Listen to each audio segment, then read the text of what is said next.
आउं चवंदो आहियां त कॾहिं कॾहिं असांजा वॾा नाफ़रमान थींदा आहिनि, उमिरि जा जेके वॾा हूंदा आहिनि उहे असांजो चयो न मञींदा। छो मूं साईं खे चयो 2-3 दफ़ा इंटरव्यू ॾे, मूंखे चई त डॉक्टर आउं पढ़ियो अथमि फेसबुक ते, पढ़ियो अथमि त हीअ ॻाल्हि, पोइ इंटरव्यू वाला हाली छॾीसि, वरी छॾियोसीं। वरी पोइ मूं चयोमांसि त साईं मां वञा थो अमेरिका ईंदड़ हफ़्ते, पोइ मूंखे महिरबानी करे हिन हफ़्ते मां अचां हैदराबाद, पोइ जाम छोड़े जिते चओ दरिया जे किनारे ते चओ मां तव्हांजो इंटरव्यू करे वञा। मूंखे चई डॉक्टर हाणे तूं अमेरिका मां मोटी आहे, अमेरिका मां मोटी आहे।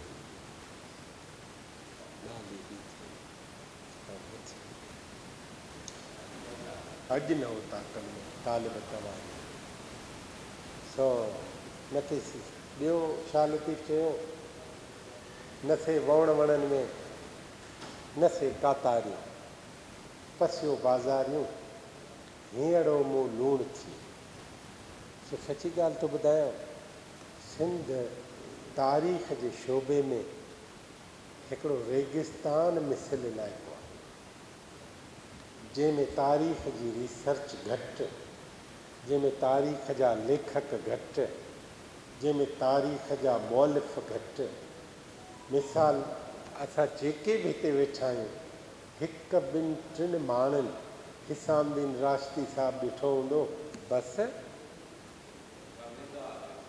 1-2-3 वेठो हूंदो न। मां हिकिड़ी ॻाल्हि थो कयां,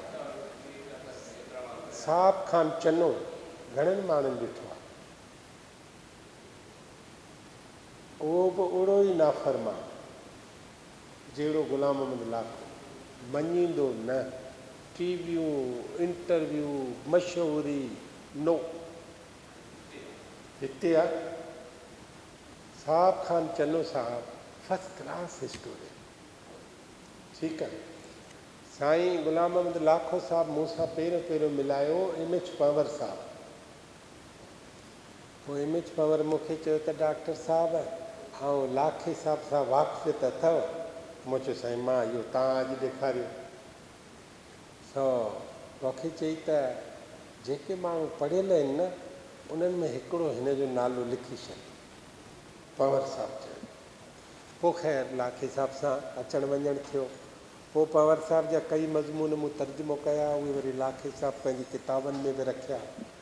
पोइ लाखे साहिबु मूंखे कॾहिं कॾहिं चवंदो हो त हीउ फलाणो मज़मून जेको तो तर्जुमो कयो, इहो तो पंहिंजे दिलि सां कयो या पवर साहिबु चयो तोखे? इन क़िस्म जो असांजो तालुक़ु हो। कॾहिं कॾहिं काविश में मुंहिंजो आर्टिकल ईंदो, पोइ मूंखे फ़ोन कंदो, डॉक्टर साहिबु हा आर्टिकल पढ़ी त मायूसी थी आहे। मूं चयो त तोसां ॻाल्हायां, पोइ भला हीअ ॻाल्हि, वरी असां उन मां नओं आर्टिकल ठाहींदासीं लाखे साहिब जी ॻाल्हि खां पोइ। लाखो साहिबु सिंध दोस्त माण्हू हो, सिंध जी साञा हो, सिंध नवीस हो, सिंध जो तारीख़ जो हिकिड़ो वॾे में वॾे मुफ़क्किरनि जी क़तार मां हिकिड़ो वॾे में वॾो माण्हू हो। हिसाबु कंदव न त जीअं पढ़ियल माण्हू नेठो हुजे, ईअं ग़ुलाम अहमद लाखो नेठो। ॿियनि तां मूंखे ॾुख थियो ऐं मूंखे ॻाल्हि सम्झ में न पई आई, छो त फेसबुक जी इहा ॻाल्हि चङी त आहे पुठा साहिबु त ख़बर पए थी त छो त पढ़ूं था हवा गुज़ारी, हवा इन लाइ पढ़ी हाणे मां चयो त हीअ इन लाइ कल्ह वारी आहे या अॼु वारी आहे। सची थो ॿुधायां, इहा ॻाल्हि मूंसां उते शिकागो में हुअसि राति जो, अलाए छो थियुसि त हीअं जो फ़ोन ते न इना लीला। मूं चयो त हीअ त ज़ुल्फ़कार सियाल जी हूंदी, कल्ह उहो गुज़ारे वियो। पोइ चयो त सिगरेट सां सड़ी फोत थी वियो। अड़े पोइ वरी ॾिठो आकाश जो लिखियलु आहे। मूं चयो हीअ छा थी वियो, निंड फिटी वई सॼी। ख़ैर सो फेसबुक जी हिकिड़ी ॻाल्हि इहा त आहे त ख़बर पए थी त कहिड़ा कहिड़ा असां खां वलर खां विछड़िया, पर साॻे नमूने उहो ॾुख बि हर रोज़ु लामारा असांजी हाणे दर ते ॾिए, हीउ बि वियो, हीउ बि वियो, हीउ बि वियो, हीउ बि वियो, हीउ बि वियो। पाकिस्तान में काउंसलिंग जो, कंसोलेशन जो, दिलि जाए ॾियण जो, राय वठी, ॾुख ॾिसी, ॾुख जे मदाए जो ऐं उन जो इलाज जो को बि बंदोबस्तु कोन्हे। माण्हू रिटायर थिए त काउंसलिंग हुजे न, त मां रिटायर थियण खां पोइ 60 सालनि खां पोइ उमिरि जी तुंहिंजी 100-2 साल थी वञे त इहे 40 साल कंदे छा? पाकिस्तान में कुझु कोन्हे। इन करे असां सभु हिक ॿिए जा भरिजल आहियूं, सो हिक ॿिए जी छांव आहियूं, हिक ॿिए जो आसरो आहियूं। मूंखे गुलाम अहमद लाखे साहब चयो त हिकिड़ो कमु ही कयो त हर महीने, हर ॿिए महीने सिंध जी हिस्ट्रीअ जो को न को माण्हू, को न को दौर, का न का ॻाल्हि, का औरत, को मर्द, को ॿार, को चई एक्सप्लोर कयो ऐं माण्हुनि खे रोज़ु ॿुधायो। चई सिंधी माण्हुनि जो हाफ़िज़ो कमज़ोर आहे, इहो चई पोइ वरी चई त ॾखिण एशिया जे माण्हुनि जो हाफ़िज़ो कमज़ोर आहे। इन करे इन्हनि खे बार बार ॻाल्हि यादि कराइणी पवंदी। सो इहा ॻाल्हि बार बार हू यादि कराईंदो गुलाम अहमद लाखो साहब। ऐं ॾिसो हुनजो जो वड़ जुड़े जिनसी, हुनजो वड़ कंहिंसां जुड़ियो? एम.एच. पावर सां। ऐं एम.एच. पावर केरु हो? एम.एच. पावर आङुरियुनि ते 2000 साल तारीख़ जो टेम्परेचर हर ॾींहं जो यादि हुयुसि। माण्हू जी ज़हानत त ॾिसो, 2000 साल। मां वठी वियुसि ॾोकिरीअ जो हो लाखो साहब नज़ीर बुगियो, निसार खोड़ो साहब, ख़ुर्शीद जूणे जो। सो मूं चयोमांसि त पंवर साहब तोसां मिलणु था चाहिनि ऐं मूं हिननि खे चयो आहे त तव्हां पंहिंजूं ज़मीनूं विञायो था, पंवर साहब खां पुछंदव त बची वेंदव। सो ख़ुर्शीद जूणे जे खे चई त धामरान में हाणे जेके हू 2 नाला पए विया, उन्हनि जो छा थियो?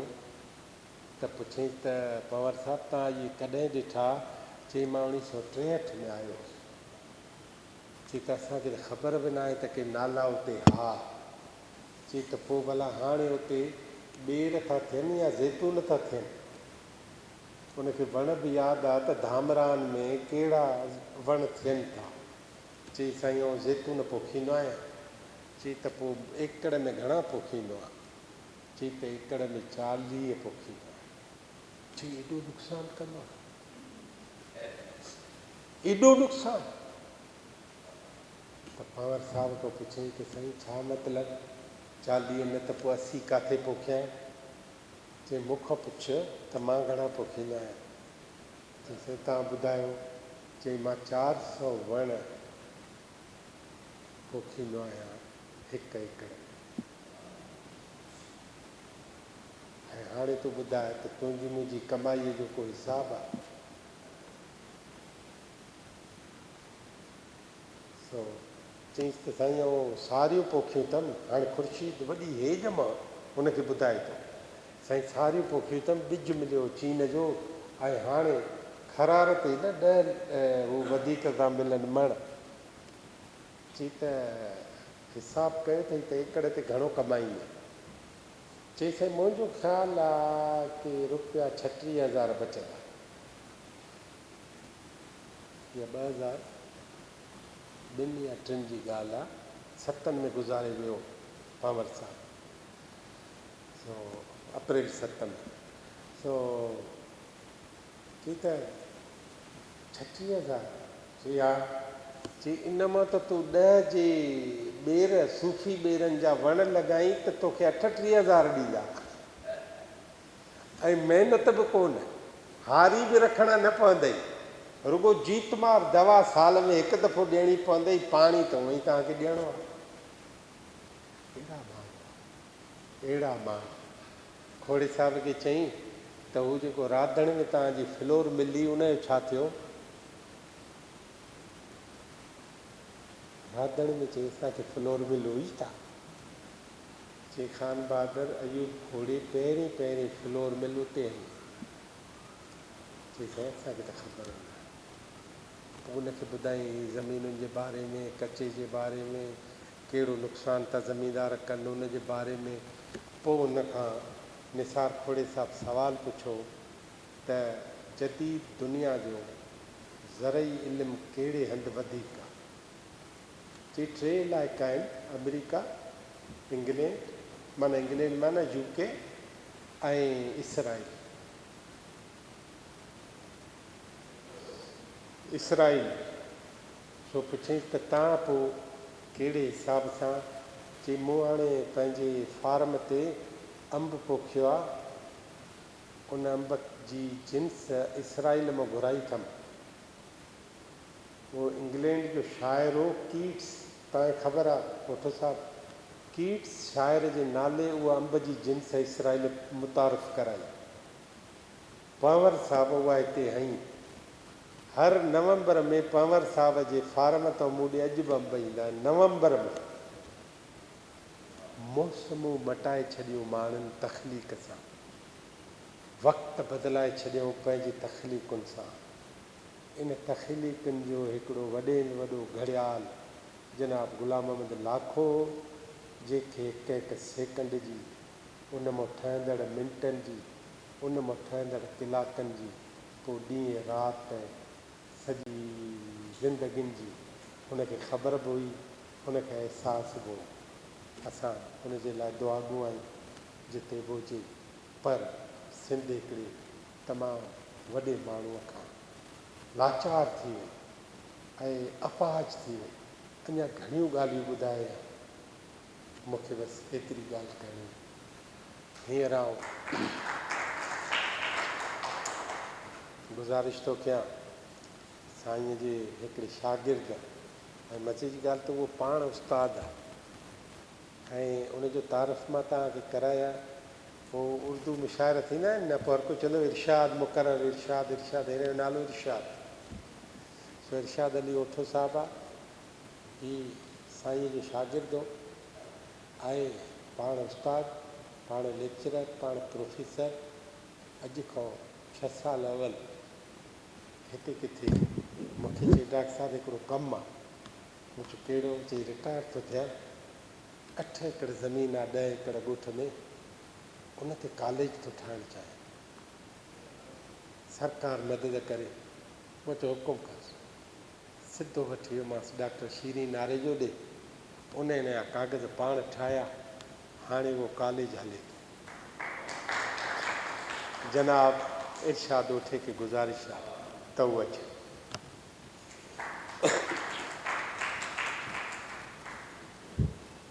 डॉक्टर साहब लख महिरबानियूं, पर मां शायदि ॻाल्हाए न सघां। सरफराज़ मुंहिंजो भाउ आहे वेठो आहे, असांजो फ़कीर मोहम्मद लाखो साहब। मां सम्झां थो त मूंखे रुॻो 2 ॻाल्हियूं करणियूं आहिनि हिते।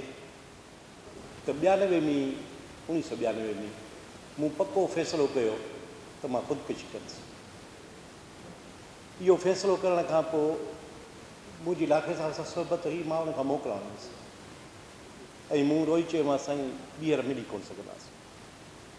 चई त ॻाल्हि छा आहे? मुंहिंजी बसि ॻाल्हियूं हज़ारे आहिनि, कोन था करे सघूं। उन वक़्तु मुंहिंजो पीउ वफ़ात करे वियो ऐं असांजी हालति ॾाढी ख़राबु थी वई ऐं मूंखे चयईं त तूं हिकिड़ो रुॻो फ़ैसिलो कर, हली यूनिवर्सिटी पढ़ ऐं साल खां पोइ भली इन फ़ैसिले खे अमल कजांइ। ऐं मूंखे चीच मां वठी यूनिवर्सिटी में हिते मुंहिंजी दाख़िला थी फिलासफ़ीअ में ऐं सिंधीअ में ऐं जनरल हिस्ट्री में। साईं दीदार साहिबु वेठो आहे, मूंखे चयईं त हिस्ट्रीअ में अथई पढ़ो। ऐं पोइ मां घणो वक़्तु हॉस्टल ते कोन रहियुसि, लाखे साहिब जे टीचर्स हॉस्टल ते रहंदो हुउसि, जंहिंजे करे मुंहिंजो अनेक माण्हुनि सां वास्तो पियो। डॉक्टर शौक़ साहिब खां वठी डॉक्टर लाइक़ ज़रदारी खां वठी तमामु घणा फ़कीर मोहम्मद लाखे साहिब ताईं। डॉक्टर साहिब डॉक्टर अयूब साहिब जेका ॻाल्हि कई कॉलेज ठहण वारी, हाणे के माण्हू हूंदा आहिनि, लाखो साहिबु पाण पढ़ाइण वारो माण्हू त हो ई कोन न। कंहिंजी मदद कंदो हो त वरी ज़ुबान ते न आणींदो हो ऐं जेकॾहिं कंहिं सां चिड़ी पवंदो हो त पोइ चवंदो हो इहो सही माण्हू कोन्हे, इहा वॾे में वॾी हुन लाइ गार हूंदी, बसि पोइ बाइकाट करे छॾींदो, चवंदो इहो सही माण्हू कोन्हे, माना पोइ ख़तमु। सो असां ते त हुन जा सॼे इलाइक़े ते, माना पाण लाखो साहिबु जंहिं ॻोठ में ॼाओ उहो असांजी तरह जो ॾिघो ॻोठु आहे, उतां ई पढ़णु ॾाढो ॾुखियो। पर जेको संदसि उस्तादु हो, मां किताबु खणी आयो आहियां साईं लाखे साहिब ते, हुन में तफ़सील सां मज़मून बि आहे। महबूब शाह साईं जो उस्तादु हो, हाफ़िज़ क़ुर हो। साईं जॾहिं 5 दर्जा पढ़ी बसि कया त पोइ साईं जे वाल साहिबु फ़ैसिलो कयो त हिन खे मौलवी कबो, पर साईं महबूब शाह चयो त न, हिन खे अंग्रेज़ी 6 क्लास में दाख़िला वठी ॾियो। पोइ साईं जो हिकिड़ो मामू हो, दौलतपुर जे भरिसां रहंदो हो, साईं पंहिंजे नानाणा वटि रहियो, ऐं साईं महबूब शाह जे केयर ऑफ़ जी 6 क्लास में दाख़िला, जंहिंजे करे पोइ मैट्रिक इंटर। पोइ लाखे साहिब खे मूं ज़िंदगी जे आख़िरी जेके 2 महीना गुज़रिया उन में डॉक्टर साहिबु जेका ॻाल्हि करे मां बि वस करे वेठुसि, साईं मोकल ॾियो, तव्हां ते किताब आणियूं, अव्हां जो इंटरव्यू कयूं। चई त हींअर गर्मी घणी आहे, हींअर वरी सर्दी गर्मी आहे, हीअ कबु आहे, तकड़ कोन्हे। मुंहिंजो ॿियो दोस्त आहे ज़ाहिर सुबरो, उनखे घुराईं, उनखे चई त दौलतपुर ते हिकिड़ो किताबु लिखो। मूंखे चई त हिन जे लिखण में ॾाढो ॾांहुं सुठो आहे, इहो दौलतपुर जो किताबु इन खां लिखाईंदासीं। मूं हिन किताबु सहेड़ियो आहे पंहिंजे उते इलाइक़े जा जेके असांजी शख़्सियतूं आहिनि कुझु उन्हनि ते, ऐं उहो लाखे साहिब खे अर्पियो। पहिरीं कापी साईं खे मूं मोकिली, इतफ़ाक़ इहो थियो त हुन कापी जी मूंखे रसीद कोन मिली, इन विच में साईं जी वफ़ात थी वई। इन जो ॿियो हिसो बि हो जेको डॉक्टर साहिबु ॻाल्हि करे पियो। दौलतपुर कॉलेज, साईं फ़कीर मोहम्मद राठौर साहिबु, डॉक्टर अयूब साहिबु, सरदार कामरान डायरी, MPA, इहे सभु जो सभु मूंसां उन में सलाह ॾियल आहिनि। उन्हनि ते मां वरी धार हिकिड़ो किताबु लिखां पियो। मुंहिंजी सरफराज़ खे गुज़ारिश आहे त लाखे साहिब ते को किताबु अचणु खपे, ऐं साईं फ़कीर मोहम्मद साहिबु वेठो आहे त इन ते जेके ॻाल्हियूं अॼु असीं कयूं पिया, जेके गॾु वेठा आहियूं, इहे सुभाणे कोन हूंदासीं। साल खां पोइ का ख़बर कान्हे केरु किथे हूंदो। ऐं मां सम्झां थो त अशरफ समूह साहिबु हुते आयो त इज़त ॾे, घणेई माण्हू आया जनाज़ निमाज़ ते, ऐं पोइ जेको राब्ते में हो त मूं चयोमांसि साईं अशरफ ॻाल्हि सिधी सही आहे त जेके आलिम अदीब हूंदा आहिनि उनजो सरमायो किताबु आहे। लाखे साहिब खे भेटा ॾियण जो बहितरीनु तरीक़ो उन ते लिखणु ऐं उनजो किताबु आणणु आहे। हींअर मूं पढ़ियो पिए साईं एजाज़ कुरैशी साहिब जे नाले ते लाखे साहिब ते को मज़मून आयो त उन में लिखियलु हो त कुरैशी साहिबु वरी सिंध क्वार्टरी खे ज़िंदह करणु चाहे थो, ऐं लाखे साहिब खे उन ते ॾाढी ख़ुशी थी त जेकॾहिं इहो सॼो थिए त मां ॿाहिरि बीह रहियुसि, ऐं मूं चयो त जंहिं लाइ लाखे साहिबु ईअं लिखियो आहे उहो असांजो मुयसरु आहे, उनखे वठी पोइ अंदरि वञिबो, ईअं न वञिबो। ऐं साईं एजाज़ साहिबु अॻियां असीं उनजे पोयां पिया। सो ॻाल्हियूं तमामु घणियूं आहिनि, पर मां बुनियादी मूं चयोमांसि साईं मां तव्हांखे तफ़सीली हिकिड़ो मज़मून थो लिखणु चाहियां, मूंखे पंहिंजो सॼो मवादु जेको तव्हांजो छपियो आहे त उहो ॾियो त हिकिड़ी जाते सहेड़ियूं त जेकॾहिं हवाले तौर ते कंहिंखे खपे त चई त उन ते मां कमु कयां पियो। त पोइ मूं ॻाल्हि खे मटायो, चई त हिकिड़ो चकर जोए साहिब ते आज़ाद काज़ी साहिबु किताबु लिखियो, ऐं वॾियूं वॾियूं ॻाल्हियूं हुन में हुयूं, पर शायदि बुनियादी ॻाल्हि का बि कान हुई। माना जोयो साहिबु किथे पढ़ियो, कहिड़ियुनि हालतुनि में हो, कहिड़नि ॻोठनि में हो, ऐं समाजी हालतूं उन वक़्तु कहिड़ियूं हुयूं, इन ते को लिखियलु ई कोन हो। पोइ मूं पंहिंजो तब्दील कयो, मूं खेसि इजाज़त घुरी त साईं ठीकु आहे, पोइ बुनियादी ॻाल्हियूं भला मूं अव्हां जूं लिखां थो, इल्मी ॻाल्हियूं भली ॿिया लिखनि। त पोइ हिन किताब में मूं साईं जो बुनियादी ॻाल्हियूं, मिसाल तौरु बुनियादी ॻाल्हियूं मां हिते तव्हां सां शेयर थो कयां त 15 सालनि खां जॾहिं लाखो साहिबु लॾे आयो जामशोर, उन खां पहिरीं जी ॻाल्हि थो कयां, हर ईद ते असीं 10 दोस्त गॾु वेहंदा हुआसीं, ऐं जीअं पीर हुसैन राशिदी, पीर अलीमद शाह राशिदी नाले मशहूरु आहे त उहे कराची होटल ते हैदराबाद में अची कचहरी कंदा हुआ, पोइ कचहरी सॼी इल्म ऐं अदब ऐं ॾाहप जी हूंदी हुई। ईअं हर ईद ते असीं उते 10 माण्हू वेहंदा हुआसीं, लाखे साहिब खां इल्मी अदबी तारीख़ी समाजी ऐं सियासी ॻाल्हियूं पिया सिखंदा हुआसीं। उन में प्रोफेसर डॉक्टर अमीर हमज़ो डाहिरी, असांजो वॾेरो यूनुस होती कोटो, चंगल मां ॿ टे ॿिया दोस्त इहा असां माना हिकिड़ी कंपनी ठाही त हर ईद ते हिकिड़ो ॾींहुं पंहिंजे लाइ कढणो आहे ऐं उहो पाण में वेही कचहरी करे पंहिंजे सॼे इलाइक़े जे तइलीम खां करे समाजियात ताईं उन ते वेहट कंदा हुआसीं। इहा गुज़िरियल 15 सालनि जूं आहिनि। मुंहिंजी इहा ग़लती आहे त मां जेकॾहिं उहे नोट्स वठंदो वञा त हींअर आलीशान उहो को किताबु ठही पियो आहे, पर पंहिंजे ज़हन जे ज़ोर ते जेके बि ॻाल्हियूं आहिनि उहे वरी किथे न किथे लिखबियूं। ही साईं ग़ुलाम मोहम्मद लाखे जी ज़िंदगीअ जो मुख़्तसिर ख़ाको आहे जेको सोशल मीडिया ते फिरंदो रहंदो आहे। ऐं आउं रूह रियाण रिसालो हमीद सिंधी साहब जो हर महीने पब्लिश कंदो आहियां हैदराबाद में, ऐं बज़ में रूह रियाण जो सेक्रेटरी आहियां।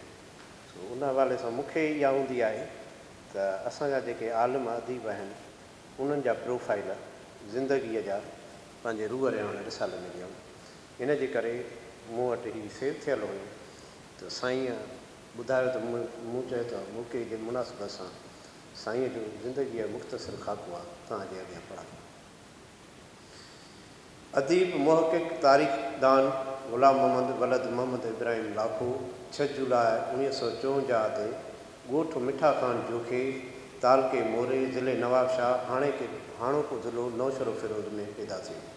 हिन इब्तिदाई तालीम ॻोठ जे प्राइमरी स्कूल मां MA अंग्रेज़ी अदब 1980 में ऐं BA तारीख़ ते 1982 में सिंध यूनिवर्सिटी जामशोरे मां ऐं PhD 18वीं सदीअ जी सिंध जे उनवान सां 1999 में सिंध यूनिवर्सिटीअ मां कई। हिन दर्स तदरीस जे शोबे सां सलाड़ियल रहियो ऐं 2014 में तारीख़ जे शोबे सिंध यूनिवर्सिटी जामशोरे मां प्रोफेसर ऐं चेयरमैन तौरु रिटायर थियो। हिन नवाबशाह कॉलेज में पढ़ण दौरान मौलाना ग़ुलाम मोहम्मद गिरामीअ जी सोबत में तारीख़ जे मौज़ूअ ते लिखणु शुरू कयो। संदसि पहिरियों मक़ालो ठुल्लो मीर रुकन ते टिमाही महिराण में 1979 में शाया थियो। हिन सिंधीअ खां सवाइ उर्दू अंग्रेज़ी ॿोलियुनि में पिणु लिखियो। संदसि कुझु मज़मून फ़ारसीअ में तर्जुमो थी चुका आहिनि। केतिरनि ई क़ौमी ऐं बैनुल अक़वामी कॉन्फ्रेंसुनि में शिरकत करे पंहिंजा तहक़ीक़ी मक़ाला पेश कया अथसि। पीर हसानुद्दीन राशिदी, मोहम्मद इब्राहिम जोए ऐं MS पंवर सां इल्मी अदबी हवाले सां इंतिहाई वेझो रहियो। ग़ुलाम मोहम्मद लाखो मुख़्तलिफ़ अदारनि सिंधालाजी, सिंधी अदबी बोर्ड, सिंध सकाफ़त खातो, Sindh archive, Sindhi language authority, Sindh text book board ऐं पाकिस्तान हिस्टोरिकल सोसाइटी कराचीअ सां सलाड़ियल रहियो। उनखां सवाइ सिंध यूनिवर्सिटी जामशोरे जे सेनेट अकेडमिक काउंसिल जो मेंबर ऐं सिंध यूनिवर्सिटीअ जे board of advance studies and research जो 3 साल लाइ मेंबर पिणु मुक़ररु थियो। संदसि छपियल कुझु किताब ही आहिनि। सिंध सदियुनि खां तारीख़ 1980, ॿियो किताबु सिंधी अदब पीर हसानुद्दीन राशिदीअ जे किताब जो तर्जुमो 1981 में, टियों किताबु तारीख़ जो सबक़ु तर्जुमो 1984 में, समन जी सल्तनत 1987 में, धूलिया दरिया ख़ान ॿाराणो अदब 1999 में, ॿियो ॻाल्हियूं मुंहिंजे सिंध जूं तरतीब 1992 में, मुतालियो सिंध जो जुल्द पहिरियों 1992 में छपियो, जुल्द ॿियो 2004 में छपियो। ऐं जाइज़ो सिंध जी तारीख़ ऐं तहक़ीक़ी जाइज़ो मकालात राशिदी ऐं कलोड़ा दौर जी हुकूमत ऐं ॿिया किताब हिन जा सिंधी अदब जे तारीख़ जे हिसाब सां आम लिखिया वञनि था। 3 मार्च 2005 ते तारीख़ जो बि मुजस्समो सिंध ऐं सिंध वासियुनि खां विछड़ी वियो। ॻाल्हि करणी मूंखे मां ज़रूरी पियो सम्झां। ही जेके प्रोग्राम असां कयूं पिया हिते आर्ट्स काउंसिल में डॉक्टर अयूब शेख जे तावन सां ऐं आर्ट्स काउंसिल जे तावन सां, हाणे इहो असां सिलसिलो शुरू कयो उन्हनि माण्हुनि ते प्रोग्राम कजनि जिन असां वटि अक्सर ईअं थींदो आहे त का फैमिली पाण कंहिं ते प्रोग्राम करे त पोइ पिया थियनि। जॾहिं सहर इमदाद पाण कोशिशि थी करे त इमदाद हुसैनी जो प्रोग्राम थो थिए, जॾहिं बदर अबड़ो पाण कोशिशि थो करे त जमाल अबड़े ते प्रोग्राम थो थिए। बाक़ी जिन जी फैमिली एक्टिव नथी थिए उन्हनि खे केरु सारींदो ऐं उहे छो विसरनि? उहे एॾा वॾा माण्हू आहिनि, उन्हनि खे बि त यादि कयो वञे। पोइ इहो अर्ज़ु साईं जन जे आॾो रखियोसीं। उन चयो त लिस्ट ठाहियो कयूं था प्रोग्राम। पोइ ई उन सिलसिले जो चौथों प्रोग्राम। इन जो पहिरियों प्रोग्राम असां रंगरेज़ साहिब ते कयो, गुलाम हुसैन रंगरेज़ साहिबु, पोइ आकपा ख़ैरुनिसा जाफ़री, पोइ डॉक्टर गुरबख्शाणी, ऐं ही चौथों लाखे साहिबु डॉक्टर ग़ुलाम मोहम्मद लाखे साहिब ते। सो इहो असां सभिनी जो फ़र्ज़ु आहे त उन्हनि सभिनी माण्हुनि खे यादि कयूं, उन्हनि जे कमनि खे सेलिब्रेट कयूं, ऐं जिन जो वाक़ई क़दु वॾो आहे, जिन जो कमु वॾो आहे। हाणे शायदि मूंखे या तव्हांखे आपा ख़ैरुनिसा जाफ़रीअ जी भरपूर ॼाण न हुजे, पर उन वक़्तु प्रोग्राम में जेकी वेठा हुया उन्हनि जेको मुक़ररनि खे ॿुधो ऐं प्रोग्राम मां विया त उन्हनि खे उन जी शख़्सियत जे बारे में घणी ख़बर पई। ईअं ई लाखे साहिब जी शख़्सियत केॾी वॾी हुई, केतिरो अहम माण्हू हुयो, केतिरो कमु उन जो थियलु हो, शायदि असांखे उन जी भरपूर ॼाण नाहे, पर ही प्रोग्राम ख़तमु थियण खां पोइ असां काफ़ी कुझु हासिलु करे पोइ निकिरंदासीं। सो ही प्रोग्राम सिर्फ़ु ईअं जीअं माण्हू सम्झंदा आहिनि त हिकिड़ो प्रोग्राम अदबी करे हलिया विया, ईअं नाहे। हीअ बि हिकिड़ी सिंध शनासीअ ॾांहुं वधायल विख आहे।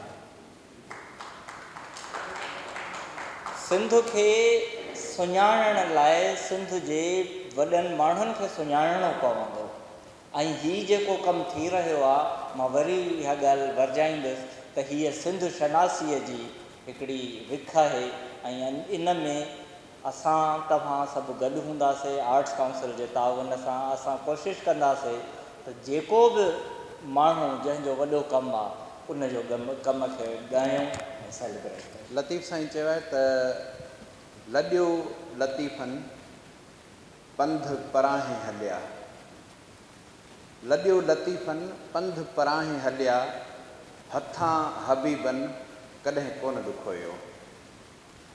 मथ भरा वेठल साईं प्रोफेसर एजाज़ कुरैशी साहिबु, साईं फ़कीर मोहम्मद लाखो साहिबु, सरफराज़ साईं, असांजो मोहतरम उस्ताद साईं डॉक्टर ख़लील साहिबु, डॉक्टर अयूब साहिबु, तव्हां सभई दोस्तो साथियो, जिए लतीफ़ जी ॿोली। डॉक्टर ग़ुलाम मोहम्मद लाखे साहिब जी शख़्सियत जो वॾे में वॾो हवालो सिंध जी तारीख़ आहे, ऐं सिंध जी तारीख़ सां खेसि रोशनास कराइण वारो पहिरियों माण्हू मौलाना ग़ुलाम मोहम्मद गिरामी हुयो। ऐं उनखां पोइ जिन माण्हुनि खेसि सिंध शनासी जे वेझो आंदो, जिन उनखे पॉलिश कयो, जिन उनखे बल्कि तयारु कयो, उन्हनि में पीर हुसामुद्दीन राशिदी सरे फ़हरिस्त आहे, M.H. कंवर साहिबु सरे फ़हरिस्त आहे, ऐं टू सम एक्सटेंट साईं डॉक्टर नबी बख्श बलोच, ऐं वेझनि साथियुनि में डॉक्टर नवाज़ अली शौक़ साहिबु ऐं ॿिया दोस्त शामिल आहिनि। डॉक्टर साहिब जी हूअं त तसनीफ़ूं ऐं जेके मुरतबिल कयल किताब आहिनि लॻभॻि 20 जे आहिनि, लॻभॻि 20 किताब डॉक्टर साहिब के तरतीब ॾिना आहिनि, के उन लिखिया आहिनि, पर 2 किताब तमामु घणा अहम आहिनि। हर किताब तमामु घणो अहम आहे, नो डाउट, इन में कोई शक न आहे त हुननि जी ज़ाहिरा चूंड जेका आहे उहो दुल दरिया ख़ान ते जेकॾहिं ॿारनि लाइ किताब लिखे थो त उहो बि कमाल जो लिखे थो, को कंहिं किताब जो तर्जुमो थो करे त उहो को घटि हैसियत वारो न आहे, या कंहिं मकाला ऐं मज़मून सहेड़े ऐं कंहिं किताबी सूरत में आणे थो त उहे बि इंतिहाई अहम आहिनि। पर ख़ासि तौर ते समन जी सल्तनत ऐं कलोड़नि जे दौर ते लिखियल संदसि किताब इंतिहाई अहमियत जोॻा आहिनि, ऐं हुन जी PhD 18वीं सदी जी सिंध ते आहे। त हिकिड़ो ॾाढो अहम दौरु सिंध जो जेको डॉक्टर साहिबु कवर कयो आहे। समन जी सल्तनत जे हवाले सां आउं मुख़्तसिर ॻाल्हि ॿोल कंदुसि। मूं साईं गुल हसन कलमती खां इंटरव्यू वरितो हुयो, त उन में मूं इहा शिकायत कई हुअसि, ख़ासि तौर ते कराची सिंध जी मारवी तॾहिं ताज़ो आयो हुयो, त मूं उन खां शिकायत कई त तव्हां तफ़सीली ॼाण नाहे ॾिनी। पंहिंजे किताब में मुख़्तलिफ़ जेके चैप्टर्स ॾिना आहिनि, उहे चैप्टर्स जे बजाए त उहे मौज़ू एॾा हमागीर आहिनि, एॾा गहरा आहिनि, एॾा वसी आहिनि, जो उन्हनि ते त हिकु हिकु किताब लिखिजी सघिजे थो, त तव्हां तफ़सीली ॼाण नाहे ॾिनी। मूं इहा ॼण त हुन खां शिकायत कई, त हुनजो जवाबु ॾाढो ख़ूबसूरत हुयो। हुन चयो त मूं सिर्फ़ु FIR कटाई आहे, तफ़्तीश ईंदड़ मुहक़िक़ जो कमु आहे। त डॉक्टर ग़ुलाम मोहम्मद लाखे साहब ख़ासि तौर ते इन्हनि ॿिन्ही किताबनि में जेका FIR कटाई आहे समन जी सल्तनत ते जेकॾहिं असां ॻाल्हायूं त समन जी सल्तनत ते बि हुन यको खां वठी उन्हनि जी जीनियोलॉजी ते पहिरियां बहस कयो आहे। उनखां पोइ सिंध में उन्हनि जो आबाद थियण, वरी हुकूमत में अचणु, वरी हुकूमत जे ख़ात्मे ताईं जेको आहे सो ॾाढी मुदलिल ऐं मुहक़िक़ाना ॼाण उन में शामिलु कई आहे। पर यकीनन दायरा नंढो किताबु आहे, उन में गुंजाइश घणी मौजूदु आहे ऐं उन में अहिड़ा इशारा ऐं किनाया मौजूदु आहिनि जेके हिस्टोग्राफी सां तालुक़ु रखनि था दोस्त, उहे सम्झी सघनि था त हिकिड़ी हिस्ट्री त उहा आहे जेका बादशाहनि लिखाई आहे। जीअं ख़ुदि जेको वॾे में वॾो माख़िज़ इन दौर जो मीर मासूम बकरी वारो किताबु साईं लाखे साहिबु ॼाणायो आहे ऐं उनखां पोइ तुरखान नामे जो ज़िक्र कयो अथई जेको उन्हनि खे इलाही बाद में अवेलेबल थी सघियो, नुसरत नामो उर्फ़ तुरखान नामो जंहिंजो ज़िक्र कयो अथई।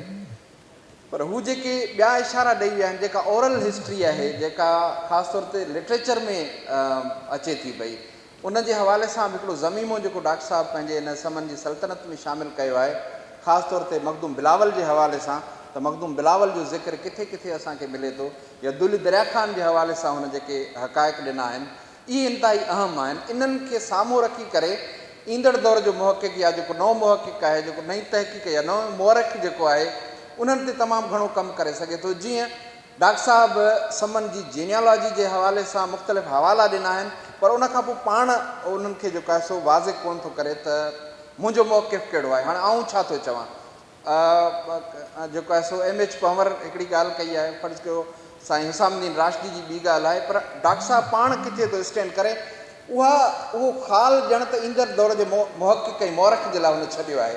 आउं सम्झां थो जॾहिं असां हिन जो गहराई सां मुतालियो कयूं था समन जी सल्तनत जो, त समा उहो ख़ानदान हुयो जंहिंजे लाइ डॉक्टर साहिबु जीअं लिखनि त यूनानी जॾहिं जेको आहे सो हिते सिकंदर आज़म हमिलो करे थो त उन्हनि सां सांबा सेवण जे मक़ाम ते विढ़े थो ऐं उतां मारिजी थो वञे ऐं शहीद थो थी वञे धरती जे लाइ। उनखां पोइ सभु जेको आहे सो यूनानी फुरींदा लुटींदा हलिया था वञनि ऐं सिंध जी तारीख़ अॻिते वधंदी थी रही। ऐं डॉक्टर साहिबु चयो त 1000 सालनि जी ख़ामोशी असांखे उनखां पोइ मिले थी।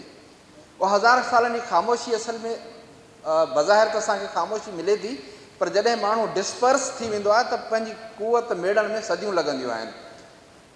कुवत जेका पखिड़िजी थी वञे, असांखां धारती थी वञे, असां जेके मुनज़िम आहियूं, असां जेके मुतहरिक आहियूं, उन्हनि जो तहरुक जॾहिं ख़तमु थी थो वञे, उन्हनि जी तनज़ीम जॾहिं ख़तमु थी वञे त हू टिड़ी पखिड़ी वञनि था। ऐं उनखां पोइ थोरा घणा गॾु थींदा थींदा हीउ जेको आहे सो राय घराणो उन्हनि माण्हुनि मां आहे जेको ख़ासि तौर ते राय सहासी आहे। उहो ई समा ख़ानदान जो, उहो ई सांबा बादशाह जे पोयरनि मां आहिनि। राय घराणे 200-300 साल सिंध ते हुकूमत कई आहे। राय सहासी उन्हनि जो आख़िरी हाकिम आहे, जंहिंजी घरवारी सूंह देवी चच ते आशिक़ थिए थी ऐं पोइ राय घराणो डिज़ॉल्व थी थो वञे ऐं चच जी हुकूमत अची थिए ऐं ब्राह्मण घराणो हिते हुकूमत संभाले थो वठे। हाणे जेके समा आहिनि इन दौर में हिकु दफ़ो ॿीहर पीड़िया विया आहिनि, छाकाणि त हू असुल वारिस उहे आहिनि, समा आहिनि हाकिम। हुननि 1000 साल पहिरीं बि हुकूमत कई आहे ऐं जेको आहे सो राय घराणे जो मुनज़िम थियणु इहो ख़ुदि समा घराणे जो मुनज़िम थियणु आहे। ऐं हुननि जॾहिं हुकूमत कई आहे ऐं राय सहासी हुकूमत ते आहे, मौजूदु आहे ऐं हुनखे को बि औलाद कोन्हे को, ऐं हुनजी जेका घरवारी आहे सूंह देवी, उहा जेका पंहिंजे ई वज़ीर ते जेको ब्राह्मण ख़ानदान सां तालुक़ु रखे थो, चच उन ते आशिक़ थी पए ऐं उनखे ख़त लिखे थी। उहे ख़त चचनामे में मौजूदु आहिनि ऐं मुंहिंजो डॉक्टर साहिबु इहो ख़्यालु आहे त सिंधी अदब जो, सिंधी शाइरी जो क़दीम तरीन नमूनो जेको मौजूदु आहे हिन वक़्तु, उहे उन सूंह देवी जा ख़त आहिनि जेके मौजूदु आहिनि चचनामे में। ऐं हिकिड़ो टुकड़ो उन्हनि ख़तनि जो तव्हांजे साम्हूं रखां थो त ऐं चच, तुंहिंजे अखिड़ियुनि जे पिंबड़ियुनि जे तीर मुंहिंजे दिलि खे घायल करे विझो आहे। तूं जेकॾहिं मूंखे न मिले त आउं आपघात करे छॾींदसि। अखिड़ियुनि जे पिंबड़ियुनि जे तीर मुंहिंजे दिलि खे घायल करे विधो आहे। हाणे इहा राय घराणे जी 600 ईस्वी जी जेका आहे सो सिंधी जेको आहे सो शहज़ादी ख़त थी लिखे पंहिंजे वज़ीर खे। ऐं उनखां पोइ ज़ाहिरा जेको आहे सो जेको राय सहासी आहे उहो मुअमिर आहे, इलाही जेको आहे सो पीरसन आहे ऐं हू कार वहिंवार कोन थो हलाए ऐं कार वहिंवार राणी जे हथ में आहे ऐं राणी सॼो कार वहिंवार चच जे हवाले करे थी छॾे ऐं अवाम खे या जेके ॿिया रियाया उन्हनि खे ॿुधाए थी त जेको बादशाह जो हुकुम आहे त जीअं चच चए थो ईअं कयो। ऐं उहे हू पोइ कनि था। ऐं जॾहिं जेको आहे सो बादशाह गुज़ारे थो वञे त हुनजे गुज़ारे वञण जी ख़बर 6 महीना अवाम खां आम माण्हुनि खां लिकाए रखे थी, ताकी चच जेको आहे सो पंहिंजे पाण खे स्टेबल करे वठे, माण्हुनि वटि मक़बूल थी वठे, माण्हू हुनखे बादशाह क़बूल करे वठनि। हाणे उहो जॾहिं थिए थो त कुझु घराना त क़बूल करे वठनि था, कुझु ख़ानदान हुनखे क़बूल करे था वठनि, पर के जेको आहे सो चवनि बग़ावत था कनि ऐं चवनि था त हुकूमत असांजो जेको आहे सो राइट आहे, जेकॾहिं बादशाह बे औलाद मरी थो वञे त असां हुनजे ख़ानदान जा हुकूमत असांजो हक़ु आहे। हीउ ब्राह्मण घराणे जो माण्हू आहे, इन जो हक़ु हुकूमत कोन्हे को, त इन ते क्लेश थिए थो, जंग थिए थी, झेड़ो थिए थो। पर ज़ाहिर आहे जेके हुकूमत में हू अची चुको आहे इन दौरान त हू समा हिकु दफ़ो ॿीहर डिस्पर्स थी था वञनि, ऐं उहो घराणो समा ख़ानदान उहो घणो परे जेको आहे सो हलियो थो वञे। ऐं नतीजे तौर ते जॾहिं अरबनि जी हिते जेको आहे सो काह थिए थी, अरब जॾहिं हिन वक़्तु हिते सिंध ते हमिलो था कनि त समन उन्हनि जो साथ ॾिनो हुयो राजा ॾाहर जी मुखालफ़त में, छाकाणि हू सम्झनि पिया त राजा ॾाहर सिंध ते सही हाकिम कोन्हे, असुल हुकूमत जा हक़दार असां आहियूं, ऐं हुननि उन्हनि जो साथ ॾिनो। नतीजे जे तौर ते अरब हिते जेको आहे सो अची था वञनि ऐं 300 सालनि ताईं कुझु हुकूमत जे वेझो, कुझु हुकूमत खां परे ई समा ख़ानदान हलंदो थो अचे। तव्हांजो 1350 में सूमरनि जी हिते अचे, सूमरनि जी असल में मिटी माइटी अरबनि सां थियल आहे, हिक ॿिए सां हुननि जी जेका आहे सो जेका सो संग ॾिनल वरितल आहिनि सूमरनि ऐं अरबनि जा पाण में। फ़कीर मोहम्मद सूमरो असांजो दोस्त चवंदो आहे त सूमर आहिनि ई असल में सामरा खां आयल ऐं अरब आहिनि, अरब आहिनि या न आहिनि इहो हिकिड़ो तवील बहस आहे, पर हुननि जूं मिटियूं थियल आहिनि। ऐं जॾहिं पहिरियों जेको आहे सो बादशाह सूमरो अचे थो त उनखे का रेज़िस्टेंस कान थी करणी पए ऐं हू जेको आहे हुकूमत ते अची थो वञे, पर समा ख़ानदान रेज़िस्टेंस में हलियो थो वञे उन वक़्तु बि, ऐं उहो पंहिंजी तवील स्ट्रगल उहा ईंदे 1351 में जाम फेरोज़ जाम उनड़ जंहिंखे चवनि था, उहो वरी बि सेवण मां शुरू थो करे पंहिंजी हुकूमत, ऐं हुननि जो जेको एलची उते मुक़ररु थियल आहे उनजो क़त्ल थो करे ऐं पंहिंजी हुकूमत जो ऐलान थो करे, समा हुकूमत में अची था वञनि 1351 में। ऐं 19 हाकिम समन जा उहे हुकूमत कनि था, ऐं 1521 में आख़िरी बि जाम फेरोज़ आहे हुननि जो, जंहिंखे दुले दरिया ख़ान हालांकि तमामु वॾी सपोर्ट कई आहे दुले दरिया ख़ान हिन माण्हू खे, पर छाकाणि त दुले दरिया ख़ान खे पंहिंजो दोस्त न पियो सम्झे, ऐं इहो जेको आहे जाम फेरोज़ जो फ़ैसिलो, जाम फेरोज़ जे पीउ जाम निंदे जो फ़ैसिलो हुयो त जेको आहे दुले दरिया ख़ान वज़ीर आज़म बि हुजे, सिपह सालार बि हुजे। ऐं छाकाणि त जॾहिं अरगूननि सिबी ते हमिलो कयो, सिबी उन वक़्तु सिंध जो हिसे, अॼु त बलोच चवनि था त कराची बि असांजो आहे, पर सिबी जाम फेरोज़ जे दौर में, जाम निंदे जे दौर में सिंध जो हिसो आहे, जंहिं ते मीर ज़ुन्नू अरगून उतां हमिलो थो करे, पंहिंजे पुट मोहम्मद अरगून खे मोकिले थो, जंहिंजे मुक़ाबले जे लाइ हितां दुले दरिया ख़ान पंहिंजी फ़ौज वठी थो वञे ऐं उनखे उते क़त्ल करे दुर्र ख़ैबर वटि सिंध जो झंडो हणी थो अचे दुले दरिया ख़ान, ऐं पंहिंजी हाकिमियत जो ऐलान करे थो अचे। हाणे इहो उहो दौर, उहो 48 साला दौरु आहे जाम निंदे जो, जेको डॉक्टर साहब पंहिंजी तारीख़ जे हिन समा सल्तनत में इलाही शयूं वाज़े कयूं, कुझु ज़ाहिरा शयूं रहियूं बि आहिनि, पर इहो 48 साला जेको दौर हुकूमत आहे जाम निंदे जो, सिंध जी आज़ादी जो, सिंध जी ख़ुदमुख़्तारी जी, सिंध जी ख़ुशहाली जो आख़िरी इहे जेके आहिनि 48 साल आहिनि। ऐं 1521 में जॾहिं अरगून हिते हमिलो कनि था, अजीब इतफ़ाक़ आहे त पहिरियों दफ़ो बि जेका हुकूमत वई आहे उहा हिकिड़ी औरत जे करे वई हुई, जॾहिं जेका सूंह देवी चच ते आशिक़ थिए थी ऐं हुकूमत हली थी वञे, ऐं आख़िरी जेको हिननि जी जेका समन जी हुकूमत वञे थी उहा दीना या मदीना माछाणी जे करे वञे थी, जेका सो जाम निंदे जी घरवारी हुई, जंहिंखे शक हुयो त दुले दरिया ख़ान मुमकिन आहे त गद्दारी करे, ऐं उहा अरगून वटि वञे थी पई त मुंहिंजे पुट खां मुमकिन आहे त हुकूमत खसे वठे, दुले दरिया ख़ान तव्हां सपोर्ट कयो। ऐं पोइ अरगून जॾहिं हिते हमलावर थियनि था त दुले दरिया ख़ान उन में शहीद थी थो वञे। इन साल खे तारीख़ जे सभिनी किताबनि ख़राबी सिंध जो साल लिखियो आहे। 1521 में दुले दरिया ख़ान शहीद थी थो वञे, सिंध अरगुननि जे हथ चढ़ी थी वञे। उनखां पोइ सिंध कॾहिं बि सुख जो साह कोन्हे खयो, सिंध मुसलसिल अताब ऐं अज़ाब में रही आहे। इन दौर दौरान जेका ॿी अहम तहरीक हली आहे उहा बिलावली तहरीक आहे, जेका मखदूम बिलावल हलाई हुई, जंहिंखे घाणे में पीड़ायो वियो। उहो सिंध दोस्त हुयो, सिंध जो आशिक़ हुयो, सिंध जो सपूत हुयो। उन सां गॾु हैदर सनाई जेको साईं जेम्स जे जद अब्दुल मां आहे उन हिकिड़ी बहितरीनु तहरीक हलाई पर उहे बि कामयाबु कोन थी सघिया ऐं हिननि हिकिड़ो वॾो कमु इहो कयो जो मेहदी जौनपुरी जी तहरीक खे हिते नाकाम कयो हुयऊं ऐं उनखे सिंध बदर कयो वियो हुयो ऐं उहो ई मेहदी जौनपुरी आहे उहो जॾहिं अरगुन बादशाह जे साम्हूं ख़ुतबो थो पेश करे त यकीननि हुन सिंध जी सॼी सूरताल पेश कई हूंदी ऐं इन दौर दौरान काज़ी कादन जो अहम किरदारु आहे। काज़ी कादन खे साईं जेम्स ऐं कुझु ॿियनि मोरखनि लिखी छॾियो आहे त बाबा उहो बुनियादु आहे मीर मासूम बकरी जे किताब जो। ऐं डॉक्टर साहिब खे चवंदो आहियां त तारीख़ जा जेके मुतनाज़े किरदार आहिनि उन्हनि ते थोरो नई हिस्ट्रियोग्राफी खे साम्हूं रखी करे वाज़े कयो वञे। असांखे केरु थो चए त काज़ी कादन गद्दार आहे उहो चवण वारो आहे मीर मासूम बकरी। मीर मासूम बकरी जे लाइ पीर हुसामुद्दीन राशिदी पंहिंजे किताब में लिखियो आहे त मीर मासूम बकरी जेकॾहिं सची तारीख़ लिखे हा त सिंध जी तारीख़ जो नक्शो को ॿियो हुजे हा, मौजूदु तारीख़ जो नक्शो न हुजे हा।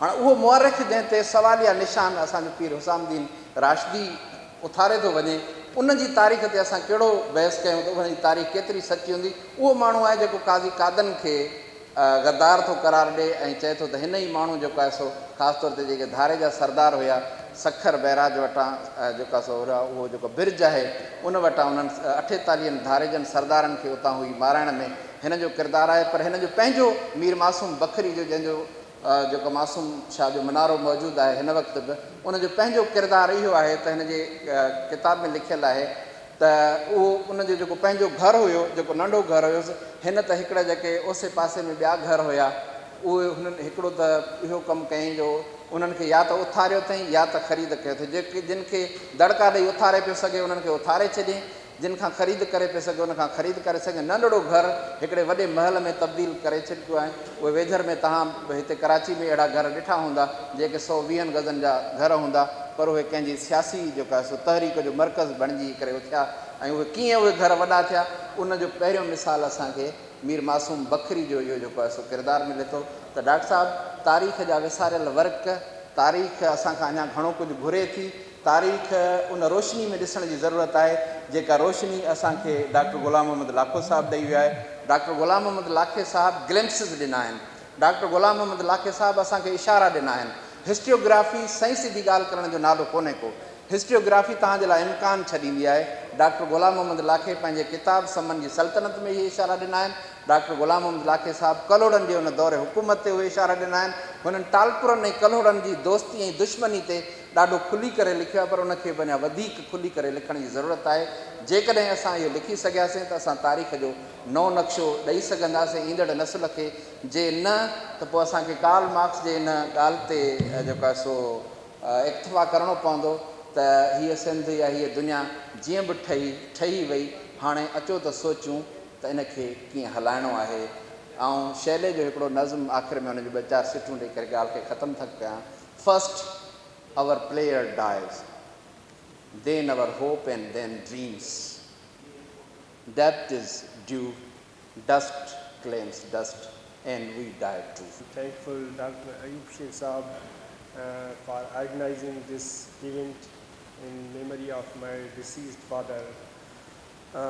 असल में इहो आहे त अफ़सोस थिए थो त मूंखे अॼु उन टाइम ते स्टेज ते बीही ॻाल्हाइणो थो पए जॾहिं मुंहिंजो फादर हिन दुनिया में न आहे।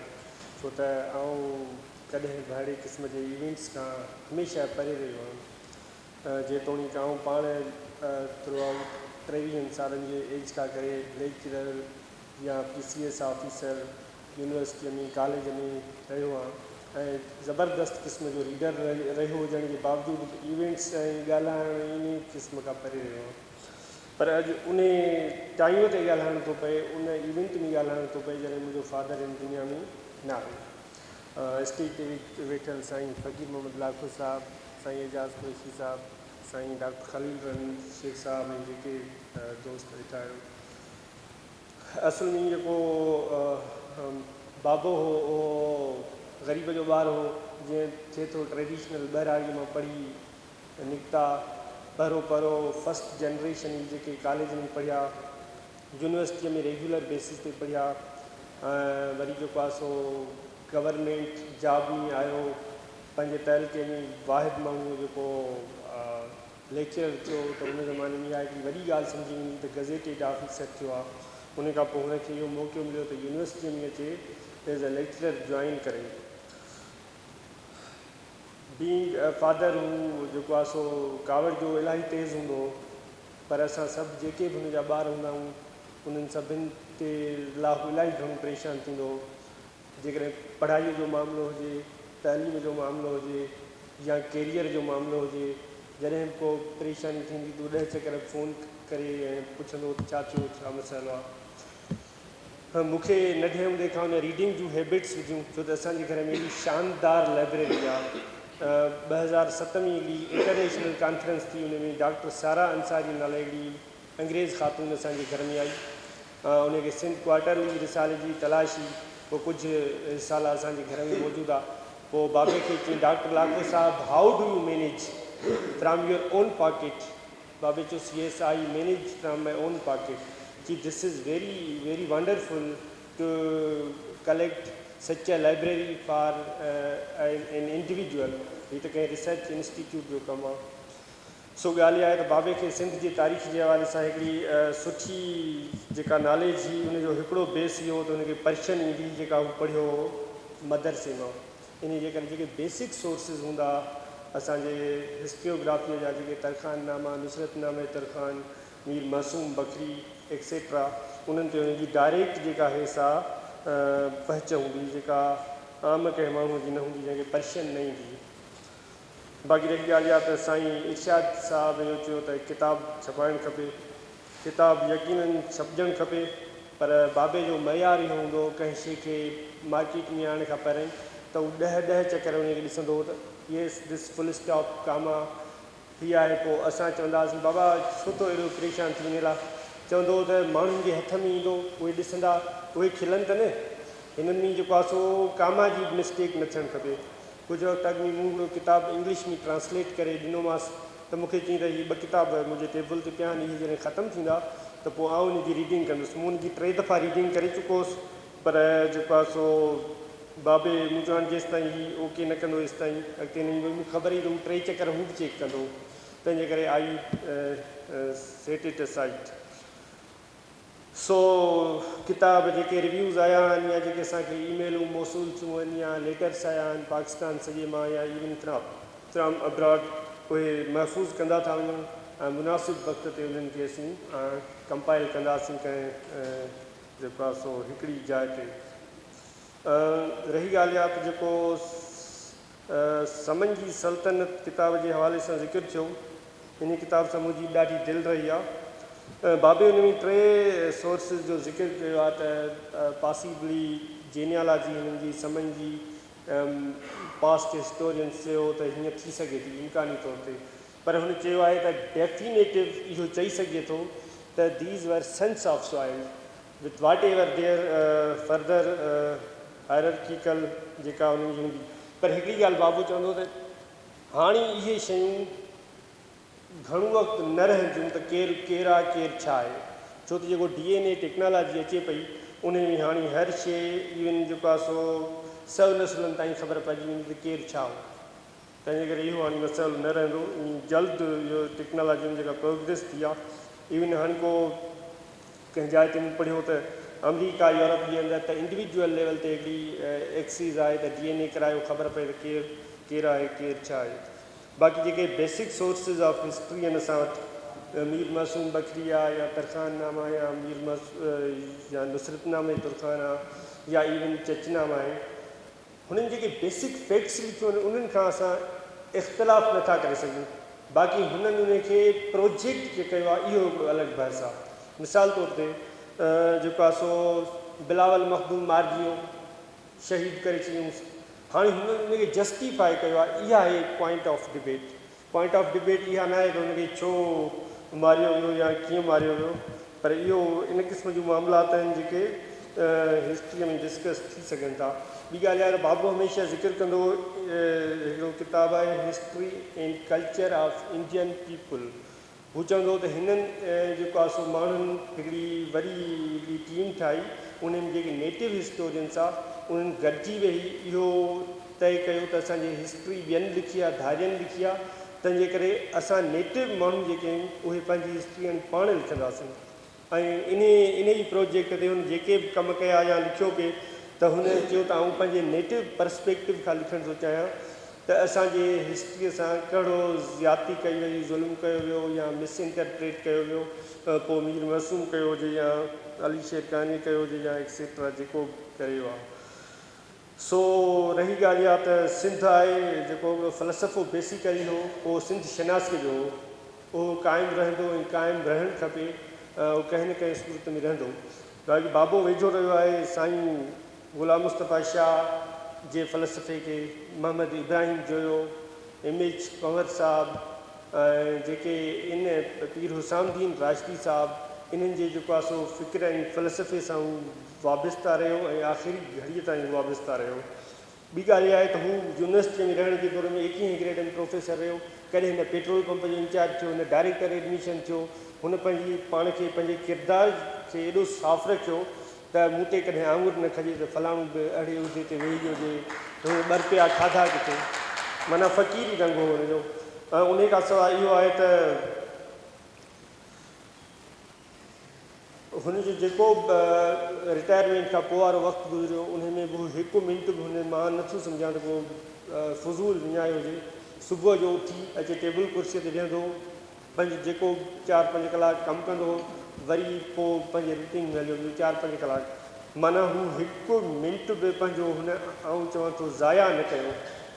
जेको वक़्तु सुबुह जो उथी लाइब्रेरी मां किताबु खणी ईंदो आहे ऐं जेके बेसिक सोर्सिस आहिनि, जो हिकिड़ो मिसाल आहे डॉक्टर मुमताज़ पठान जी किताबु हिस्ट्री ऑफ अरब्स, उहो हथ खिरी नोट्सनि ॾेई वियो हो सिंधियत बोर्ड खे, उहो जॾहिं बाबे जे हथ में आयो, इहो हिकिड़ो सिर्फ़ु मिसाल आहे त हुन उनखे उन्हनि ओरिजिनल सोर्सिस खे हथ करे चेक कयो, जिते को मसइलो हुजे, को मामिलो हुजे, उनखे चेक करे उनखे पब्लिश करण जे लाइक़ु बनायूं, ऐं उहो तमामु ॾुखियो कमु हो।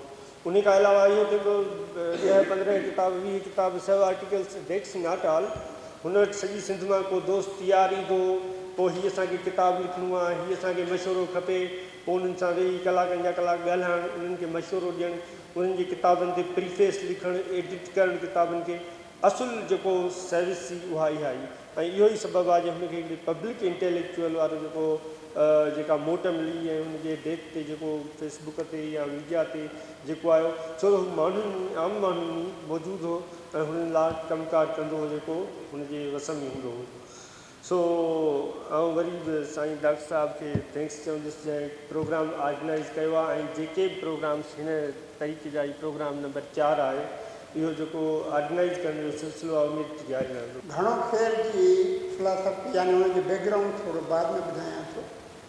पहिरीं इहो त डॉक्टर ग़ुलाम मोहम्मद लाखो साहिबु सचो, सादो ऐं पंहिंजी ज़मीन सां प्यारु कंदड़ माण्हू हो।